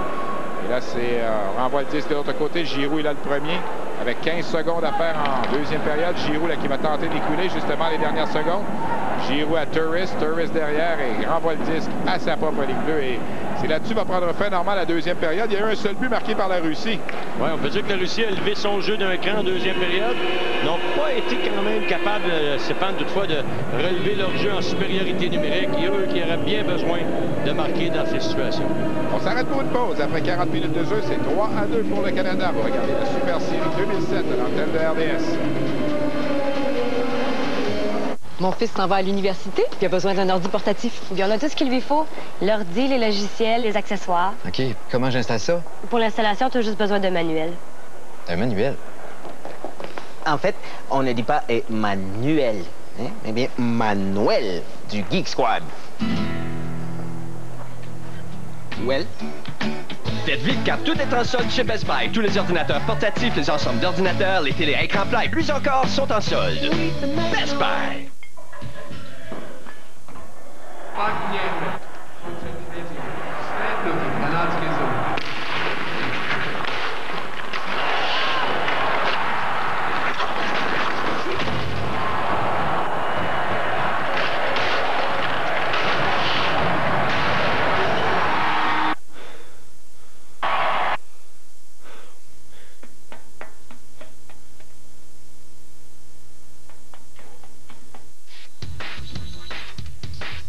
Après 40 minutes de jeu, le Canada mène 3-2 face à la Russie. Avec Gaston, on va parler de cette deuxième période. Gaston, là, la Russie a vraiment joué sa meilleure période depuis le début de la compétition. C'était une bonne période. On a essayé de provoquer des choses. On était en mouvement. On a essayé de s'approcher du gardien de but Irving. Et je pense que du côté des Russes, c'est encourageant après deux périodes. Et le tir de l'arrière, 3-2. Donc, ce qu'on va essayer maintenant, c'est continuer et essayer encore une fois de provoquer beaucoup d'offensives. Il y a un élément, évidemment, l'unité spéciale. Ça ne va pas tellement bien, comme Stéphane le mentionnait avant la pause. Un seul but marquant d'avantage numérique en 27 occasions jusqu'à maintenant. Mais le Canada joue bien défensivement dans sa zone. Bien, du côté de l'équipe canadienne, ce qu'on demande aux joueurs, c'est oui, on peut aller offensivement, mais on veut voir en repli défensif. Et ici, ce que je veux illustrer, c'est exactement ce que Brent Sutter enseigne à ses joueurs. Regardez, les 5 joueurs du côté canadien sont près du gardien de but. On voit Marchand ici, le numéro 17. Tout le monde est en mouvement et on essaie de ne pas tourner le dos au jeu. Ça, c'est la clé du succès, mais c'est exactement les consignes que Sutter donne à tous ses joueurs. On sait que son fils excelle en désavantage numérique. David Perron, c'est un fin fabricant de jeu. Il passe bien la rondelle, joue bien, mais défensivement, on a des joueurs qui se replient. C'est exactement ce que Sutter demande à tout le monde. Ben, merci beaucoup, Gaston. On s'arrête le temps d'une pause. Après 40 minutes, donc, le Canada qui mène 3-2 face à la Russie. C'est la Super Série 2007 à RDS.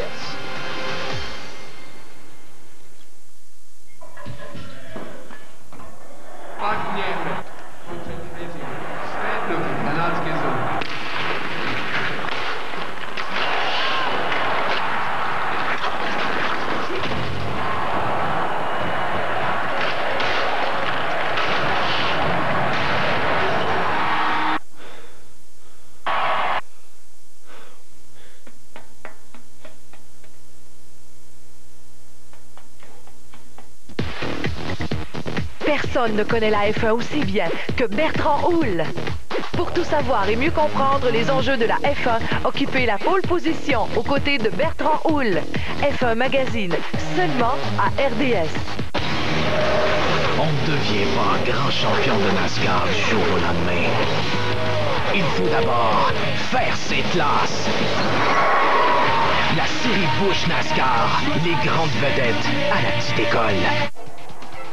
Alors, on jette un coup d'œil au sommaire de la deuxième période. Un seul but marqué à 4 minutes 33, celui d'Alexander Yabev, son deuxième de la compétition. C'est un but marqué sans aide.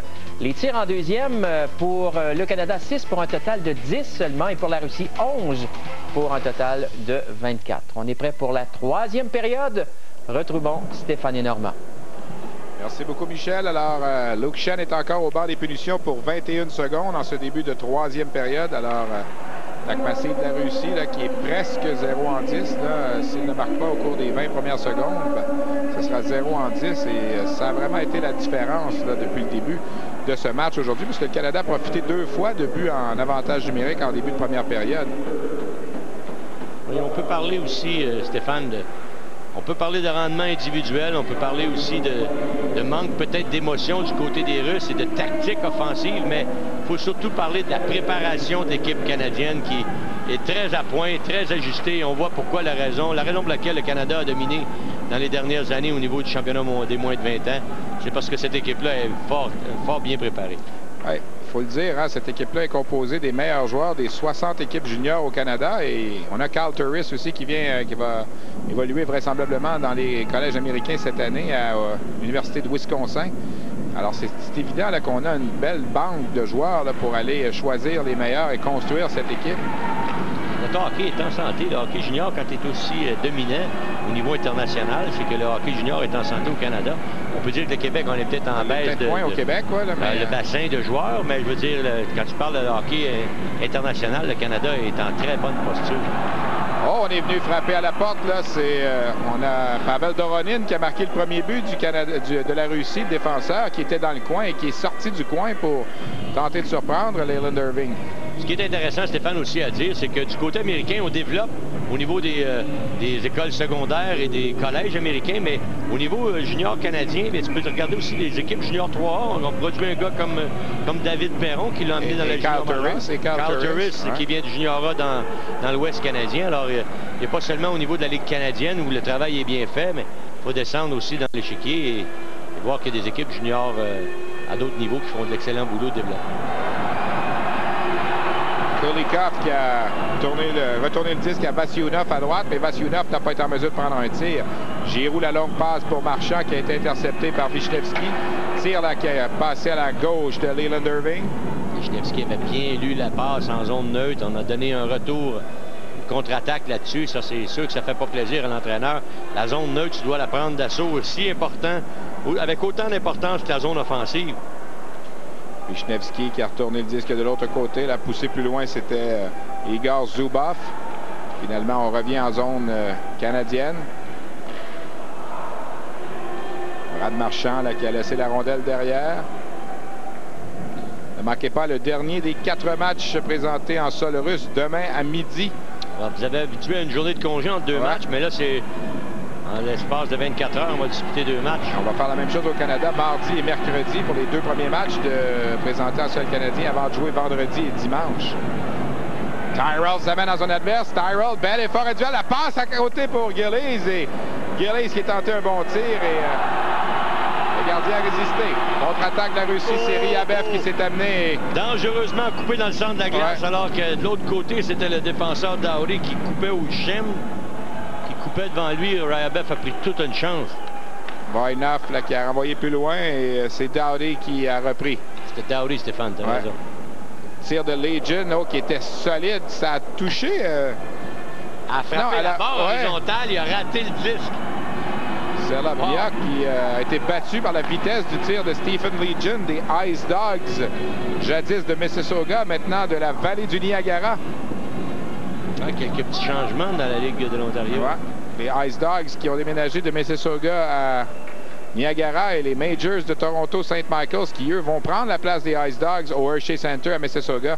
Il faut dire qu'à Toronto, l'amphithéâtre était plus adéquat pour le junior. Là, un aréna de 1500 places seulement. Bonne mise en échec de Stephen Legion en zone offensive. Et c'est Doronin, je crois, qui est entré au banc, l'a plié en 2 pour la Russie. C'est Legion qui l'a frappé solidement au niveau des hanches. Qui est Bruce, là, qui est à la veille de sortir le drapeau blanc là, parce qu'il commence à avoir des joueurs blessés On sait qu'on est déjà privé de Cherepanov, de Averin. Anisimov qui s'est blessé durant le match. Et là, ça semble être Doronin qui est entré ébranlé au banc. Et la punition du côté canadien, on va y revenir après la pause. Vous regardez la Super Série 2007 à RDS.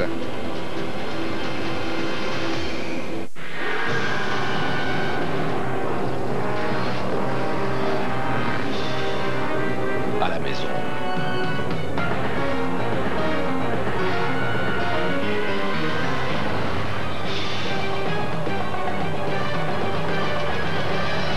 Que conduit le super-héros préféré de vos enfants? La toute nouvelle Dodge Avenger 2008. Technologie, innovation, puissance. Cap école en non inclus. Tout de suite après ce match, à compter de 14 heures, Yvan Ponton et Hélène Pelletier vous attendent pour l'Omnium des États-Unis qui se poursuit sur les ondes de RDS. Alors, on parle évidemment de tennis. Alors, infraction à Chudinov, donc c'est avantage numérique Canada. Chudinov qui a été chassé pour bâton élevé tout juste avant la pause commerciale. Vous voyez que c'est une pénalité au Canada. Oui, moi aussi, mais c'est pas le cas. Donc 2-6, le Canada a l'avantage numérique dans ce match. Et qui vient chercher le disque dans le coin. Sauf que les Russes ont marqué leur premier but des avantages numériques. Oui, il faudra se méfier. Turris transporte le disque en zone adverse avec Tavares à sa droite. Tavares qui s'empare de la rondelle. Tavares passe devant et ça a dévié là, avec le gardien Zelobniak et ça a peut-être touché au défenseur aussi devant lui. Zelobniak qui n'a pas accordé de but là, depuis son entrée dans le match en début de deuxième période. Tavares à Turris à Tavares. Bel arrêt de Zelobniak à nouveau. Zelobniak qui fait du très bon travail devant la cage russe. Contre-attaque de Lulikov. Lulikov qui est allé d'un tir bloqué par Leyland Irving. Irving laisse le disque à sa gauche pour Josh Godfrey. Il y a une très bonne complicité à Giroux entre les joueurs Tavares, Turris et Perron. Contre-attaque de Soloduhin. Soloduhin qui a vu son tir bloqué. C'est repris par le numéro 8 du côté canadien, Drew Doughty. Doughty qui va transporter le disque en zone adverse. Encore 50 secondes de la punition. Halsner renvoie de l'autre côté. Jusqu'à Gagné. Gagné à Doughty. Doughty à Halsner. Le tir de... Non, Halsner, je croyais qu'elle a tiré sur réception. Finalement, n'a pas été en mesure. La rondelle était bondissante. Derrière le filet, Gagné à Giroux devant. Giroux fait le chute. A tiré le but. Marqué par Claude Giroux. Il avait un genou sur la patinoire. Et il est venu tromper le gardien de but, Zelibinok. Et quel jeu, encore une fois, qui est commencé par derrière la ligne des buts. Et c'est exactement ce que le Canada fait depuis le début du match. Encore une fois, protection de rondelle. Regarde, on a la rondelle derrière la ligne des buts. Et là, on cafouille du côté de la défensive. On est à 4 pour protéger l'enclave. 4 contre 3. C'est encore une fois le Canada qui s'empare du retour de la rondelle, je veux dire, est bien marqué. Regarde le travail qu'on a fait contre Giroux. Et Giroux, un genou sur la glace, se moque de Kablukov, son plus proche rival qui le surveillait. Et Zelibinok, lui, qui donne un premier but. Alors ça vient donner un coup de massue à l'équipe russe. Claude Giroux qui a marqué 48 buts avec les Olympiques la saison dernière. Alors, but marqué en avantage numérique, un troisième dans le match pour le Canada. Legion et Lucic. Ils obtiennent des mentions d'aide. Legion et Lucic qui venaient de s'amener dans la mêlée là, pour... le deuxième but en supériorité numérique pour l'équipe canadienne. Troisième but. Ouais. Turris a marqué un avantage numérique, gagné également en début de match. Alors, les deux premiers buts en supériorité numérique et le troisième maintenant, le troisième période. Alors 4-2, ça évidemment, ça va refroidir l'ardeur des Russes. Là. Legion s'amène en zone adverse. Legion son tir, compte! Oh, il a battu là, le gardien sur le côté rapproché. Là, il était faible. Mais ce qu'on va donner au crédit pour le joueur canadien, c'est qu'il s'est créé beaucoup d'espace parce qu'il était assez intelligent pour rester sur la largeur de la glace, complètement à l'opposé d'où la rondelle était. Lorsqu'on l'a repéré, on lui a refilé le disque. C'était une bonne passe de Keaton Ellerby là-dessus qui s'est rendu compte que Legion était complètement libre. Regarde ici, l'espace que Legion a. Il n'y a pas de raison pour un gardien de but de se faire battre du côté rapproché, surtout du côté de mitaine. Zelobniak qui avait bien fait et là vient de céder à 2 reprises en 46 secondes.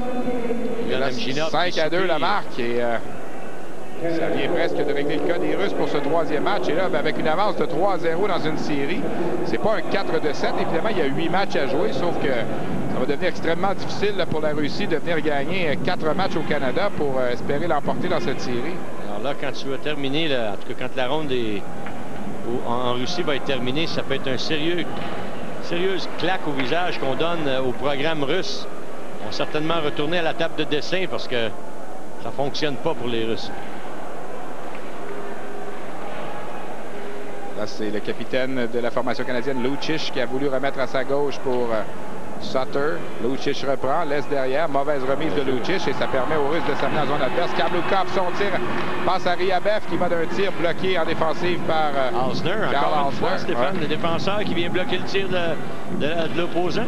Beaucoup de tirs bloqués de la part des défenseurs ainsi que des attaquants du côté canadien. 7 minutes d'écoulées dans cette troisième période. Le Canada qui a gagné les 2 premiers matchs de cette série, rappelons-le, 4-2 et 3-0. Et là, mène 5-2 dans le match. On renvoie le disque dans le coin. Oh, ça a un drôle de bond ici. Et oh, Irving a failli se faire surprendre par cette remise en zone adverse de Evgeny Bodrov.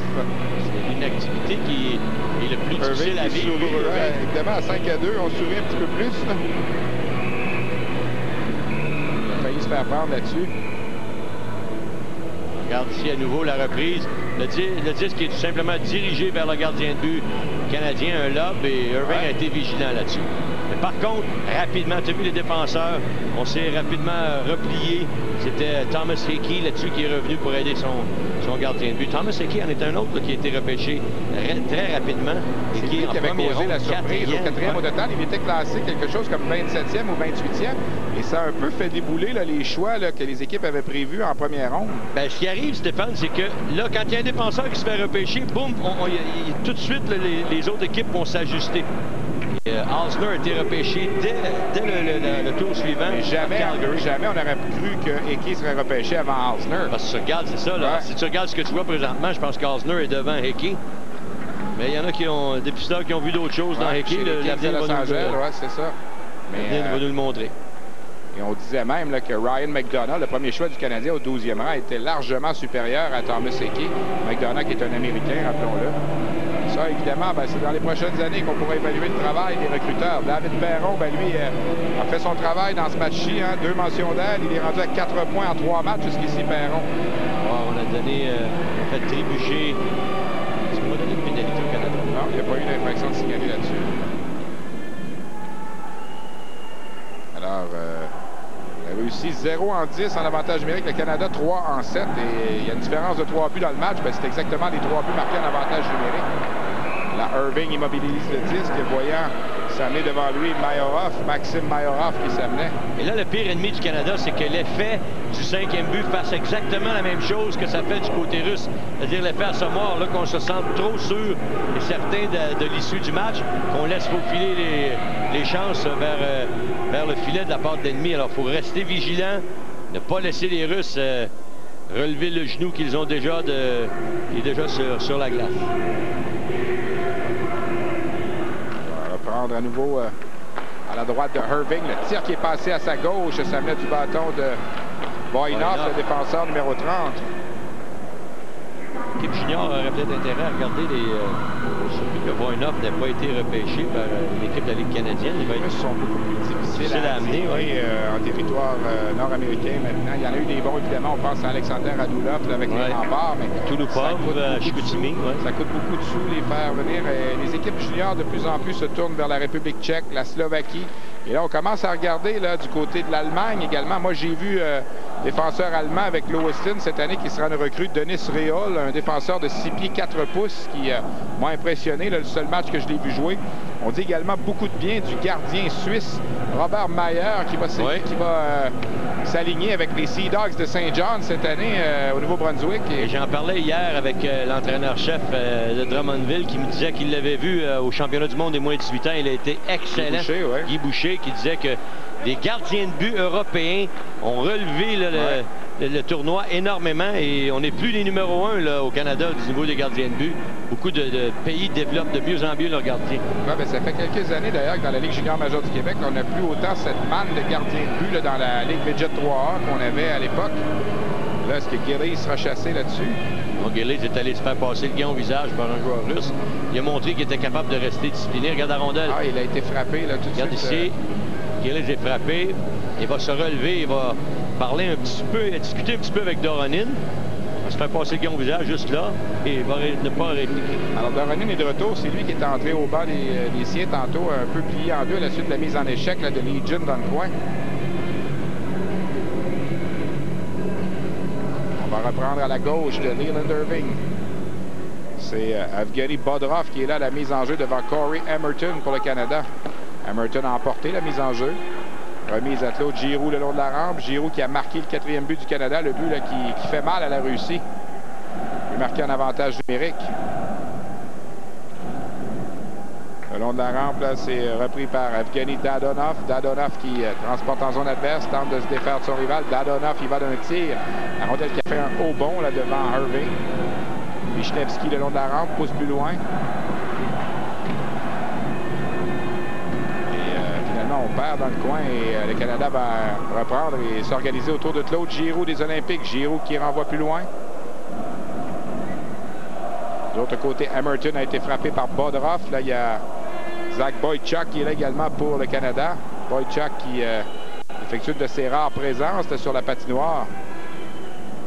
On peut dire que Brent Sutter utilise 3 trios. Le 4e trio, c'est de temps en temps, là, on envoie un petit peu de temps de glace à Emerton, à Tyrell, à Boychuk, à Gillies. En zone adverse, le tir, ça venait du bâton de Vasyunov. Vasyunov qui était là également pour s'emparer d'un retour à l'embouchure par la suite. On renvoie en zone adverse, là, c'est justement Dana Tyrell qui était sur la patinoire pour le Canada. Oh, quelle mise en échec encore une fois. Là, c'est Dana Tyrell qui a frappé solidement le défenseur russe.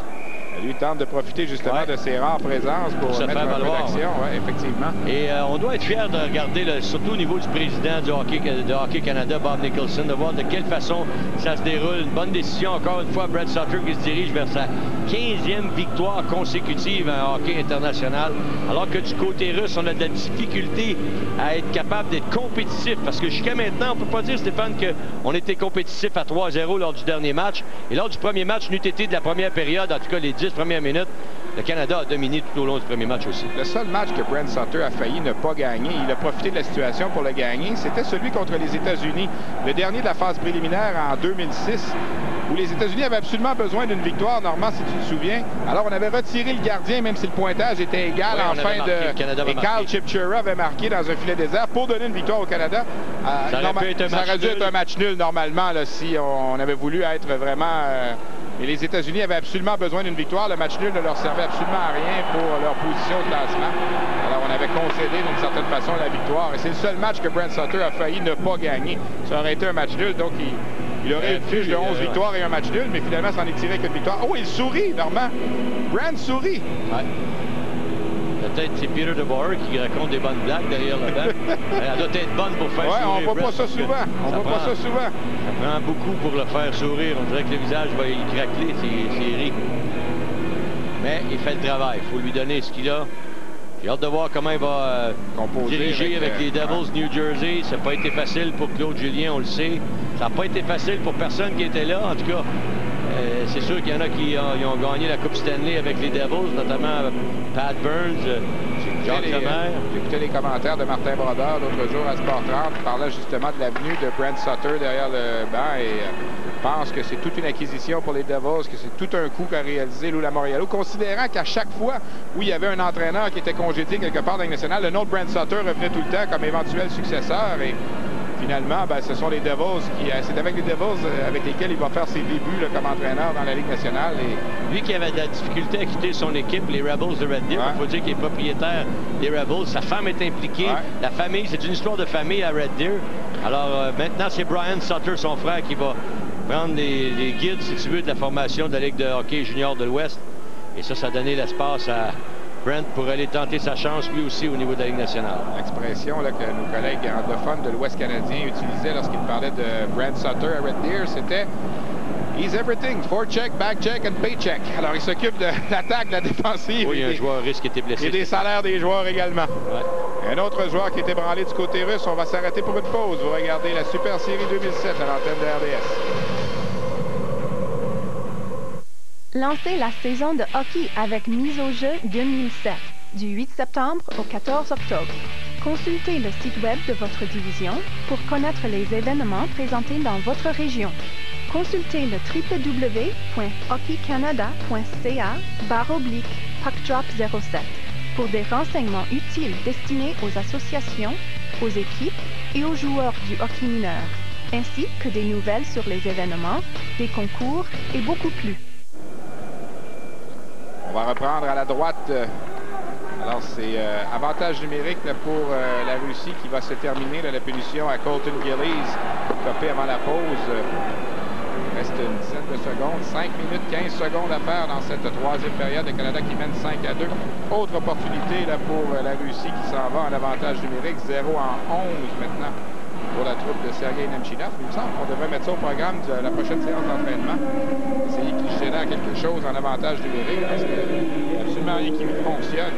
Oui, et pour te dire que lors des entraînements, c'est sûr qu'on a travaillé sur l'avantage numérique, mais en match régulier, il faut que tu sois capable de te présenter devant le filet. Même tu as beau pratiquer russe contre russe, mais ça prendrait des joueurs canadiens pour aller sur la glace pour les brasser un peu. Et c'est ce que les Russes n'ont pas encore été capables d'assimiler.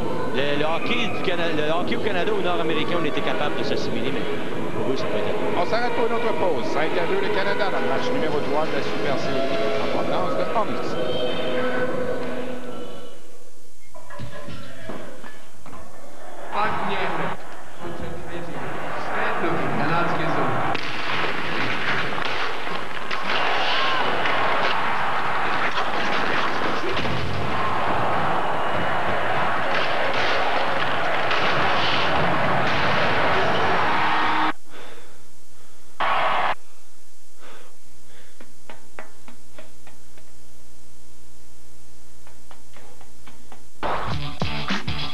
Barbecue chez Jules, bouffe et boisson à volonté.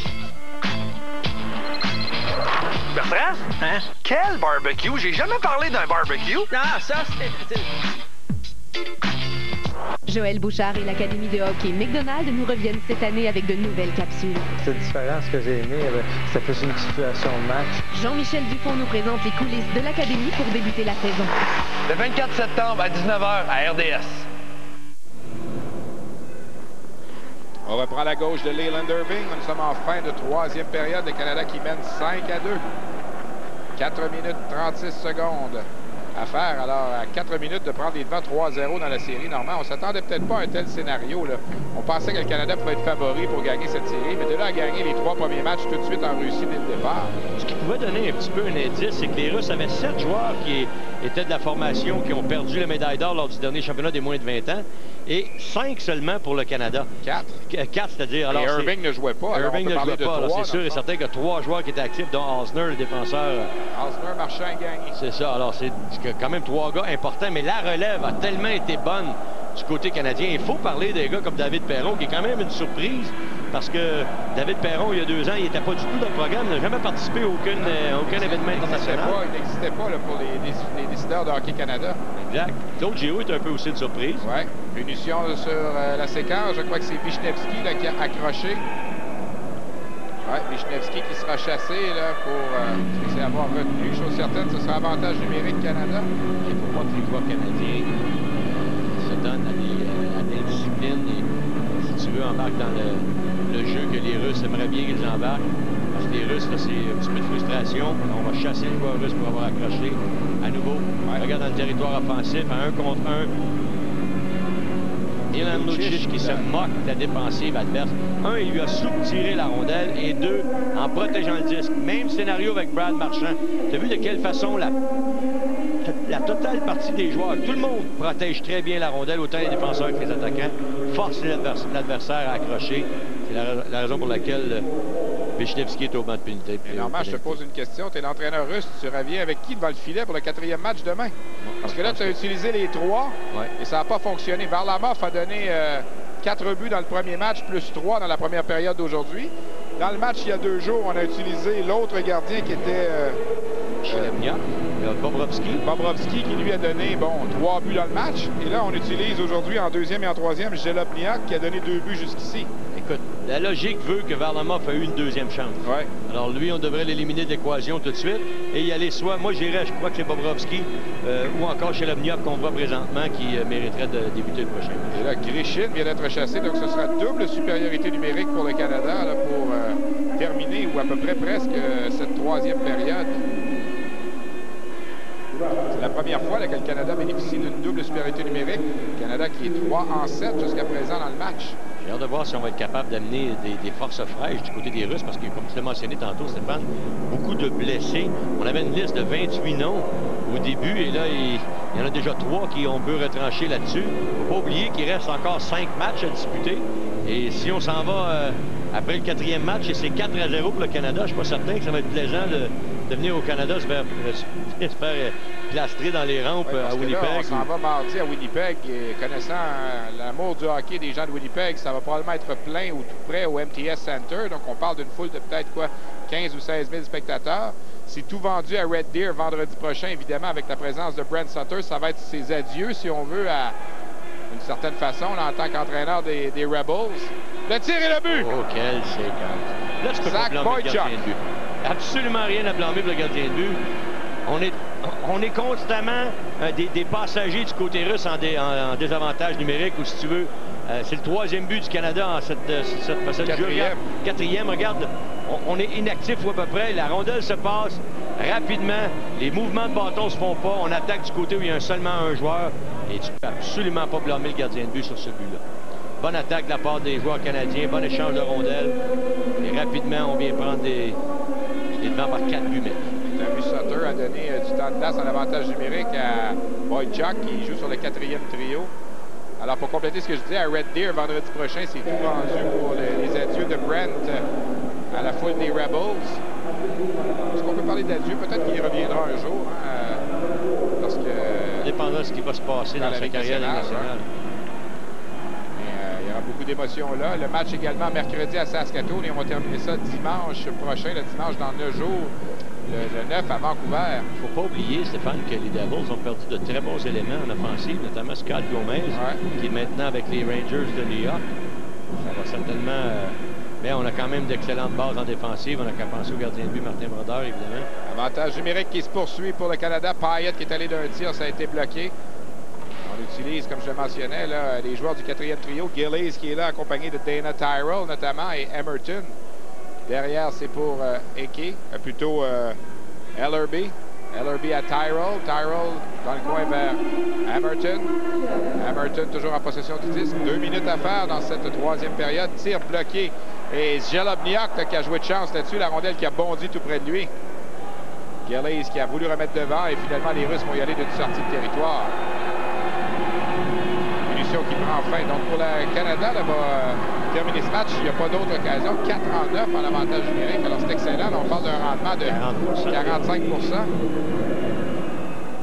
Alors, depuis le début de la compétition, c'est 5 en 18 pour le Canada en avantage numérique, ce qui est excellent aussi.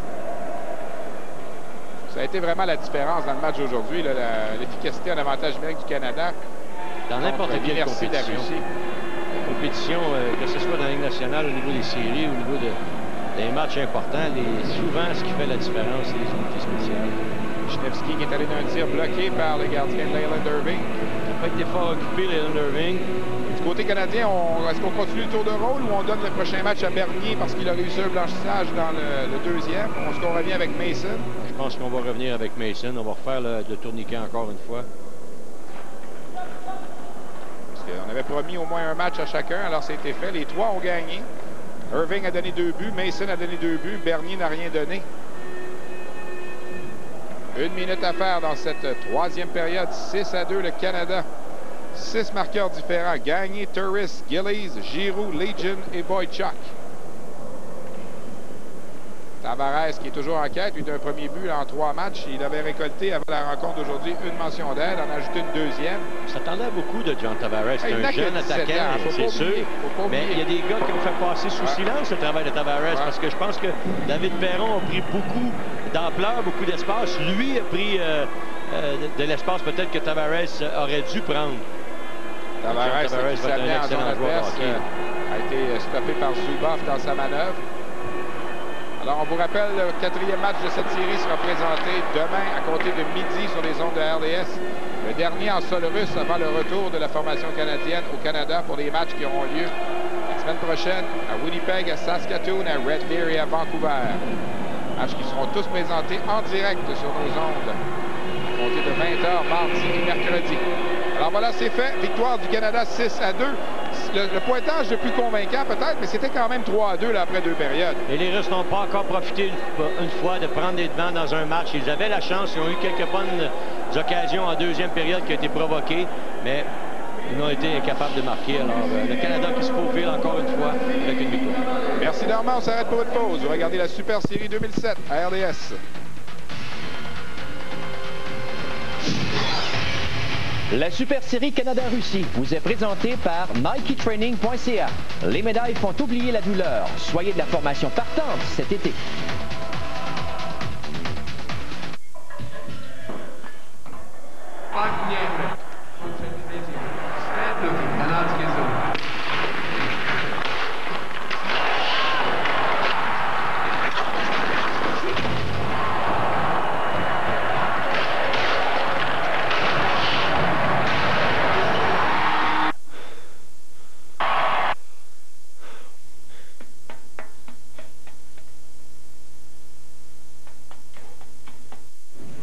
Tu te sers de ta tête et ça paraît. Tout est prévu, calculé. Vise leurs faiblesses. Surprends-les. Frappe où ça fait mal. Nos experts sont sur place pour les matchs de vos Alouettes à RDS. Notre planète. Plus de 149 millions de kilomètres carrés de terres émergées. RDS n'a retenu que les plus beaux terrains. Découvrez les parcours les plus prestigieux de la PGA. Des verts à vous couper le souffle. Des tertres de départ hallucinants. Des fosses de sable inoubliables. Et des terriens presque extraterrestres. Découvrez la planète golf avec Carlo Blanchard et Michel Lacroix. Ne manquez pas leur prochain rendez-vous à RDS. RDS. Quand l'été tire à sa fin et que les rayons du soleil se font plus doux que jamais, on sait que le US Open frappe à notre porte. Ce tournoi est reconnu non seulement pour son calibre de jeu relevé, mais également pour son public coloré et enflammé. New York ne fait jamais rien comme les autres et le US Open est là pour nous le rappeler. Suivez le US Open. Un grand événement signé RDS. L'histoire du match vous est présentée par NikeTraining.ca. Les médailles font oublier la douleur. Soyez de la formation partante cet été.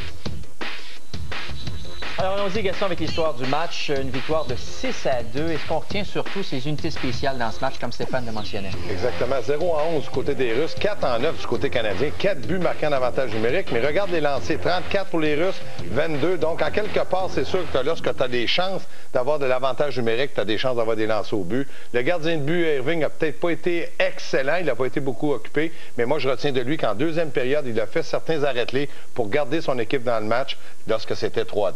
Du côté des Russes, maintenant, on a perdu Anisimov. Il n'est pas revenu dans le match. On ne sait pas trop en ce qui concerne son état de santé pour la suite de la compétition. Il y a Cherepanov qui n'est plus là. Il y a également Avrine qu'on a perdu après le premier match. Exactement. Là, on commence à accumuler les blessures. Donc, du côté de Nemchinov, ça ne sera pas facile de redonner confiance parce que je pense qu'en début de série, en début de le premier match, on avait confiance du côté des Russes. Mais là, maintenant, c'est de rebâtir tout ça. Ça ne sera pas facile. J'ai hâte de voir comment ils vont se comporter demain. Côté positif pour le Canada, c'est que tout le monde contribue jusqu'à maintenant. Aujourd'hui, Legion a bu une passe, mais à peu près tout le monde. Boychuk, on l'a vu, est utilisé en avantage numérique en fin de rencontre. Ils ont tous bien joué défensivement. Brandon Sutter, offensivement, David Perron, un Québécois. Donc, c'est excellent. C'est de bon augure pour demain. Alors voilà, c'est ce qui promet. Donc, on vous rappelle cette victoire pour le Canada, cette fois par la marque de 6-2, avec une série maintenant 3-0. Ce sera difficile d'avoir vraiment un adversaire de taille pour la suite de la compétition. Ben, disons que là, comme je l'ai dit tout à l'heure, la confiance est du côté canadien. Je pense que du côté de Sutter, l'entraîneur, on va essayer de maintenir le défi de toujours gagner, de gagner tous les matchs. Et je suis persuadé que chacun veut jouer un rôle. Donc, ça va être plus facile du côté canadien demain. C'est ce qu'on verra. Merci beaucoup, Gaston. Merci. On se retrouve demain. Le prochain rendez-vous, je vous le rappelle, à compter de midi. Match numéro 4, toujours en provenance de Omsk, en Russie. On a de toute l'équipe, c'est Michel Lacroix qui vous dit merci tout le monde d'avoir été là. À nouveau, la marque finale, victoire du Canada, 6-2 face à la Russie. Au revoir tout le monde.